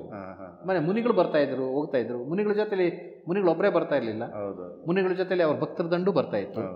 ಸೊ ಮತ್ತೆ ವಾಪಸ್ ಹೋಗ್ತಾ ಇದ್ರು. ಸೊ ಹೀಗಾಗಿ ಎಲ್ಲರ ಅವರ ಅನುಕೂಲಕ್ಕಾಗಿ, ಅಂದರೆ ಮಹಾರಾಷ್ಟ್ರದಿಂದ ಬರ್ತಾ ಇದ್ದಂಥ ಭಕ್ತರ ಅನುಕೂಲಕ್ಕಾಗಿ ಆ ಶಾಸನ ಹಾಕ್ಸಿರ್ತಕ್ಕಂಥದ್ದು ನಾವು ಗಮನಿಸ್ಕೊಳ್ಬೇಕು. ಸೊ ಅದನ್ನು ನೋಡಬೇಕಷ್ಟೇ. ಸೊ ಇದನ್ನು ನಾವು ಅದರ ಎದುರುಗಡೆ ಇರೋವಂಥ ಚಂದ್ರಗಿರಿ ಬೆಟ್ಟನ ಚಂದ್ರಗುಪ್ತ ಮೌರ್ಯನ ಕಾಲಕ್ಕೆ ಲಿಂಕ್ ಮಾಡ್ತೀವಲ್ಲ ಸರ್. ಅಂದರೆ ಅಶೋಕನ ತಾತ ಇಲ್ಲಿ ಬಂದು ಜೈನ ಸ್ವೀಕರಿಸಿ ಇಲ್ಲಿಗೆ ಬಂದಿದ್ರು ಅಂತ, ಅದಕ್ಕೇನಾದರೂ ಪುರಾವೆಗಳಿದೆಯಾ ಸರ್? ಅಲ್ಲ, ಅಶೋಕ ಅದನ್ನು ಸಂಪ್ರತಿ ಅಂದರೆ ಅಶೋಕನ ಮೊಮ್ಮಗ ಅಂತ ಹೇಳ್ತಾರೆ ಇವರು. ಯಾರು ನಮ್ಮ ಗೋವಿಂದ ಪೈ ಇವರೆಲ್ಲ ಚರ್ಚೆ ಮಾಡುವಾಗ ಭಾಳಷ್ಟು ಇದು ಮಾಡ್ತಾರೆ. ಆ ಮೂಲ ಚಂದ್ರಗುಪ್ತ ಅಲ್ಲ, ಅವನು ಬೇರೆಯವನು ಅಂತ. ಸೊ ಆ ಚಂದ್ರಗುಪ್ತ ಎಂಬತಕ್ಕಂಥವನು ಇವನ ಜೊತೆಲಿ ಭದ್ರಬಾಹು ಭಟ್ಟಾರರ ಜೊತೆಲಿ ಬರ್ತಾರೆ. ಭದ್ರಬಾಹು ಭಟ್ಟಾರ ಯಾರು ಅಂದರೆ ಅವರು ಶ್ರುತಕೇವಲಿಗಳು. ಅಂದರೆ ಮಹಾವೀರರ ಒಂದು ಇದೇನಿತ್ತು ಬೋಧನೆಯನ್ನು ಕೇಳಿದವರ ಬಾಯಿಂದ ಇವ್ರು ಕೇಳಿರತಕ್ಕಂಥದ್ದು ಅಂತ. ಶ್ರುತ ಅಂದರೆ ಅದು ಬರವಣಿಗೆಯಲ್ಲಿ ಇರ್ತಕ್ಕಂಥದ್ದಲ್ಲ, ಕಿವಿಲಿ ಕೇಳಿದ್ದಾರೆ.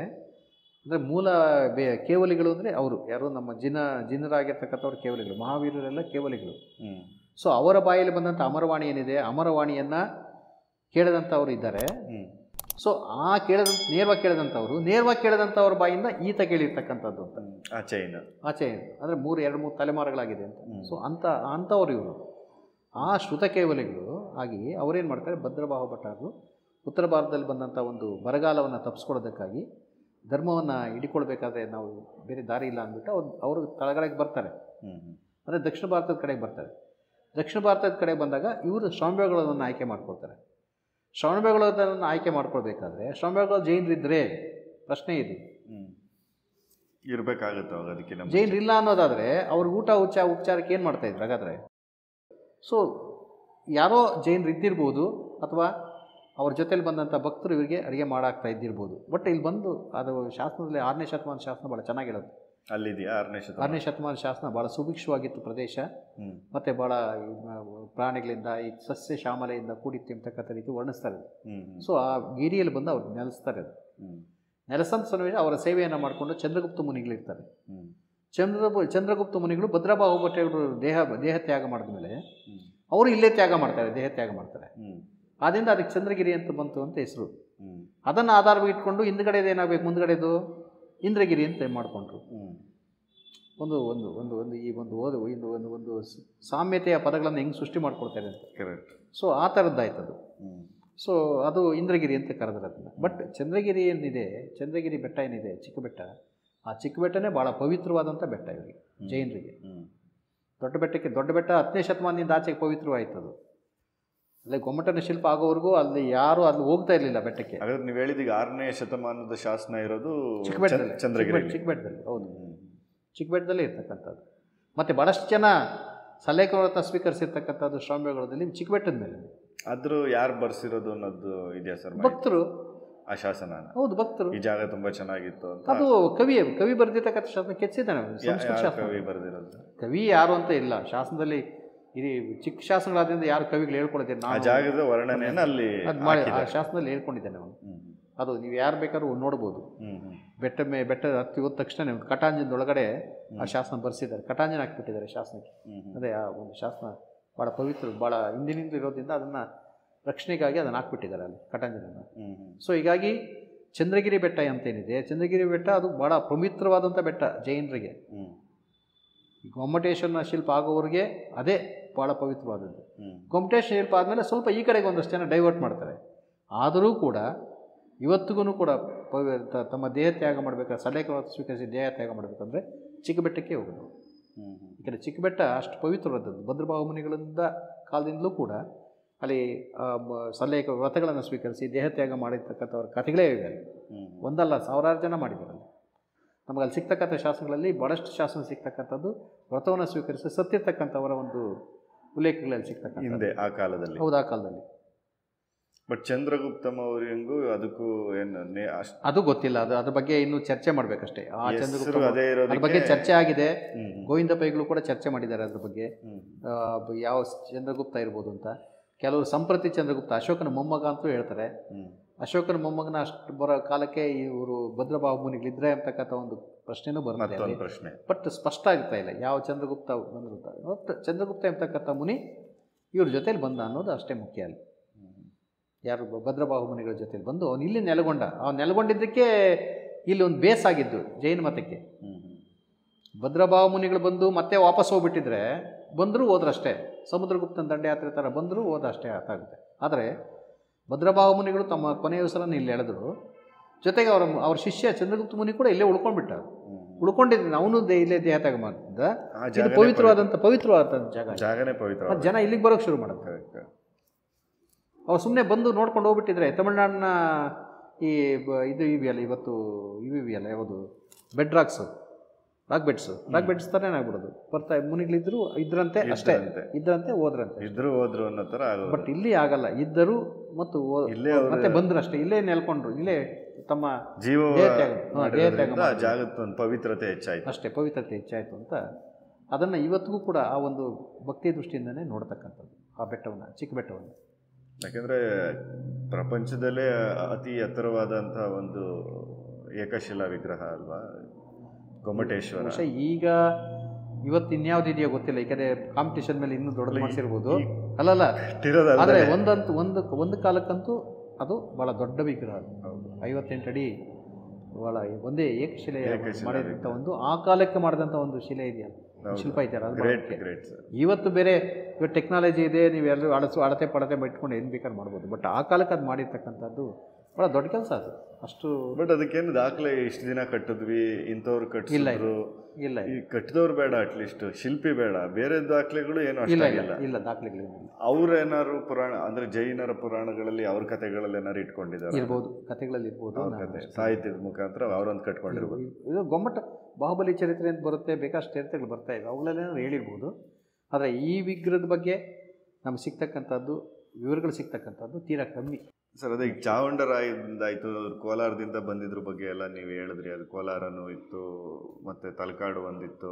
ಅದಾದಮೇಲೆ ಸ್ವಲ್ಪ ದಿನ ಮಣ್ಣೆ ಆಯಿತು. ಮಣ್ಣೆಯಿಂದ ಮತ್ತೆ ತಲವನಗರಕ್ಕೆ ಹೋದರು, ತಲಕಾಡಿಗೆ ಹೋದರು, ಮತ್ತೆ ಕೊನೆವರೆಗೂ ತಲಕಾಡಲ್ಲಿ. ಅಂದರೆ ನಮಗೆ ಬೆಂಗಳೂರಿನ ವಿಷಯಗಳು ನಾವು ತುಂಬ ಹಿಂದಕ್ಕೆ ಹೋದರೆ ನಮ್ಗೆ ಅಲ್ಲಿಂದ ಗಂಗರ ಕಾಲದಿಂದಲೂ ನಮಗೆ ಬೆಂಗಳೂರು ಇಷ್ಟೇ ಚೆನ್ನಾಗಿತ್ತು ಬೆಂಗಳೂರು ಅನ್ನೋದು ನಮಗೆ ಕಾಣಿಸುತ್ತಲ್ಲ ಸರ್. ಗಂಗರ ಕಾಲದಿಂದಲೇ ಗಂಗರ ಕಾಲಕ್ಕೆ ಬೆಂಗಳೂರು ಅನ್ನೋದು ಸಣ್ಣ ಹಳ್ಳಿನೇ ಅದು.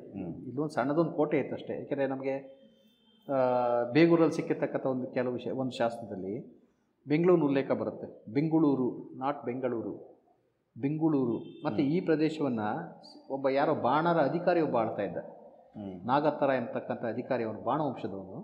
ಆ ಬಾಣ ವಂಶದವನು ಈ ಪ್ರದೇಶವನ್ನು ಆಳ್ತಾ ಇದ್ದ, ಒಬ್ಬ ಅಧಿಕಾರಿಯಾಗಿ. ಸೊ ಅವನ ಕಾಲದಲ್ಲಿ ಈ ಪ್ರದೇಶವೆಲ್ಲ ಅವನಿಗೆ ಸೇರಿರುತ್ತೆ. ಅಂದರೆ ಬಾಣರು ಅಂತಾರಲ್ಲ ಅವರು, ಬಾಣರು ಅಂತ. ಬಾಣರ ಬಾಣರ ವಂಶದವನು ಯಾರೋ ಒಬ್ಬ, ಬಾಣರ ನೇರವಾದ ರಾಜ ಅಲ್ಲ, ಯಾರೋ ಬಾಣ ವಂಶದವನೊಬ್ಬ ಅಧಿಕಾರಿ ಇಲ್ಲಿ ಆಳ್ವಿಕೆ ನಡೆಸ್ತಾ ಇದ್ದ, ಅಲ್ಲಿ ಬೇಗೂರಲ್ಲಿ. ಸೊ ಬೇಗೂರು ಪ್ರದೇಶಕ್ಕೆ ಇದೆಲ್ಲ ಸೇರಿತ್ತು.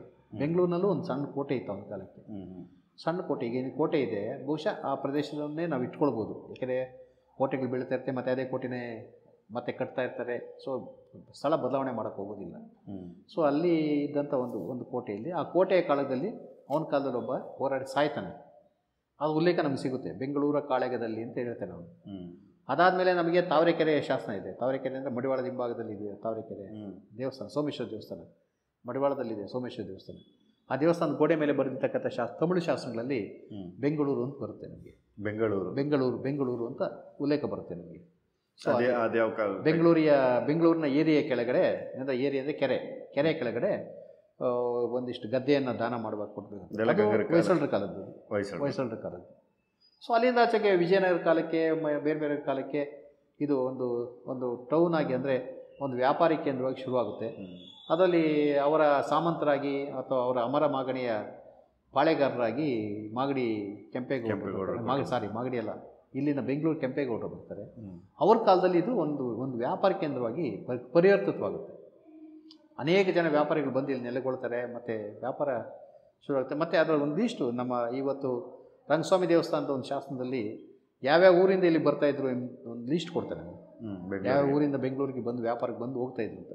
ಪೆನಗೊಂಡೆ, ರತ್ನಗಿರಿ ಮತ್ತು ಈ ಕಡೆ ತಮಿಳ್ನಾಡಿನಲ್ಲಿರ್ತಕ್ಕಂಥ ಕೆಲವು ಊರುಗಳು ಎಲ್ಲ ಈ ಹೆಸರುಗಳೆಲ್ಲ ಸುತ್ತಮುತ್ತ ಹೇಳ್ತಾರೆ.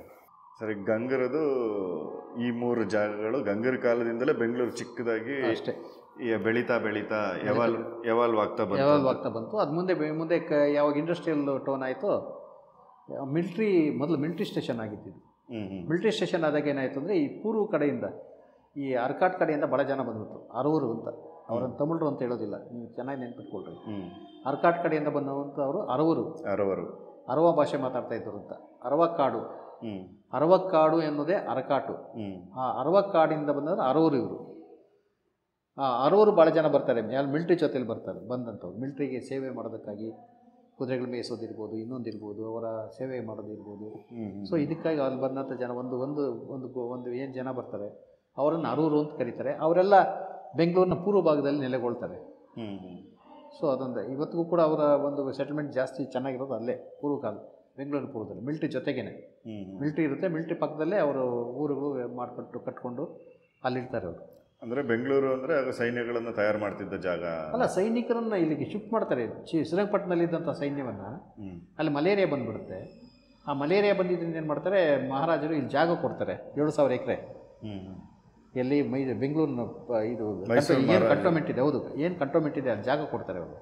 ಆ ಜಾಗಕ್ಕೆ ಶಿಫ್ಟ್ ಮಾಡ್ತಾರೆ ಇವರು ಸೈನ್ಯವನ್ನು. ಮತ್ತೆ ಒಂದು ವಿಸ್ತಾರ ಮಾಡ್ಕೊಂಡು ಇನ್ನೂ ಒಂದಷ್ಟು ಜಾಗ ತೊಗೊಂಡು ಇವರು ದೊಡ್ಡ ಇದನ್ನು ಕಟ್ಬಿಡ್ತಾರೆ. ಆ ಸೈನ್ಯದ ಒಂದು ಜಾಗಗಳನ್ನೇ ಕಟ್ಕೊಳ್ತಾರೆ ಇವರು. ಆಗರ ಪ್ಲೈನ್ಸ್ ಅವೆಲ್ಲ ಕಟ್ಕೊಂಡು ಸ್ವಲ್ಪ ದೊಡ್ಡದಾಗಿ ಮಿಲಿಟ್ರಿ ಬೇಸ್ ಮಾಡ್ಕೊಳ್ತಾರೆ ಅವರು. ಯಾಕೆಂದರೆ ಮಿಲಿಟ್ರಿ ಬೇಸ್ ಹಾಕಬೇಕಾಯಿತು ಅಂದರೆ ಅವ್ರಿಗೆ ಒಂದು ಆಯಕಟ್ಟಿನ ಜಾಗ ಬೇಕಾಗಿತ್ತು ಅವ್ರಿಗೆ. ಮೈಸೂರಿನ ಮಹಾರಾಜರು ಏನಾದರೂ ಸಿಕ್ಕಿದ್ರೆ ಅವ್ರನ್ನ ಒಡೆಯೋದಕ್ಕೂ ಬೇಕಾಗಿತ್ತು. ಮತ್ತು ಅದನ್ನು ಒಂದು ಸೈನ್ಯದ ಕೇಂದ್ರ ಮಾಡಿಕೊಂಡ್ರೆ ಎಲ್ಲ ಕಡೆಯೂ ಅದನ್ನು ಕಳಿಸೋದಕ್ಕೆ ಅದಕ್ಕೆ ಸಿದ್ಧತೆ ಬೇಕಾಗಿತ್ತು. ಅದಕ್ಕೇನು ಮಾಡ್ತಾರೆ ಅವರು, ಇದನ್ನು ಮಿಲಿಟ್ರಿ ಬೇಸ್ ಮಾಡ್ಕೊಡ್ತಾರೆ. ಯಾರು ಮಾಡ್ಕೊಂಡಿದ್ದು? ಬ್ರಿಟಿಷರು. ಅವಾಗೇನಾಗುತ್ತೆ, ಮಿಲಿಟ್ರಿ ಬೇಸ್ ಮಾಡ್ಕೊಂಡ ಸನ್ನಿವೇಶದಲ್ಲಿ ಈ ವಲಸೆ ಮತ್ತೆ ಬರುತ್ತೆ, ಒಂದು ದೊಡ್ಡ ವಲಸೆ ಬರುತ್ತೆ. ಅದು ಮೇಯ್ನ್ ಇವರು ಬರ್ತಕ್ಕಂಥದ್ದು ಯಾರು, ತಮಿಳರು ವಲಸೆನೇ ದೊಡ್ಡದು. ಅವರು ಬ್ರಿಟಿಷರ ಕಾಲದಲ್ಲಿ ಬಿಕಾಸ್ ಆಫ್ ದ ಆರ್ಮಿ, ಹೌದು, ಆರ್ಮಿ ಸೇವೆಗಾಗಿ ಬಂದವರೇ ಇವರು. ಆರಂಭದಲ್ಲೆಲ್ಲ ಮೊದಲು ಯಾರಾಗಲಿರ್ಬೋದು, ಇನ್ನೊಬ್ರು ಇರ್ಬೋದು, ಸಪ್ಲೈ ಮಾಡೋರು ಆರ್ಮಿಗೆ, ಊಟ ಸಪ್ಲೈ ಮಾಡೋರು ಇರ್ಬೋದು. ಇವೆಲ್ಲ ಈ ಥರ ಬೇರೆ ಬೇರೆ ಕಸಗಳಿಗಾಗಿ ಬರ್ತಾರೆ. ಅಜಾಮರಿಂದ ಮೊದಲುಕೊಂಡು ಬರ್ತಾರೆ ಅವರು ಆ ಕಡೆಯಿಂದ. ಸೊ ಅದೊಂದು ವಲಸೆ. ಅದಾದಮೇಲೆ ಇಂಡಸ್ಟ್ರಿಗೆ ಬರುತ್ತೆ. ಇಂಡಸ್ಟ್ರೀಸ್ ಅಲ್ಲಿ ಬರುತ್ತೆ ಮೊಟ್ಟ ಮೊದಲಿಗೆ ಪೂರ್ವಕ್ಕೆ ಬರ್ತವೆ ಅವು. HAL ಮೊದಲು ಬರೋದು HAL 1928ರಲ್ಲಿ. ಅವಾಗೊಂದು ಮತ್ತೆ ಇನ್ನೊಂದು ವಲಸೆ ಬರುತ್ತೆ.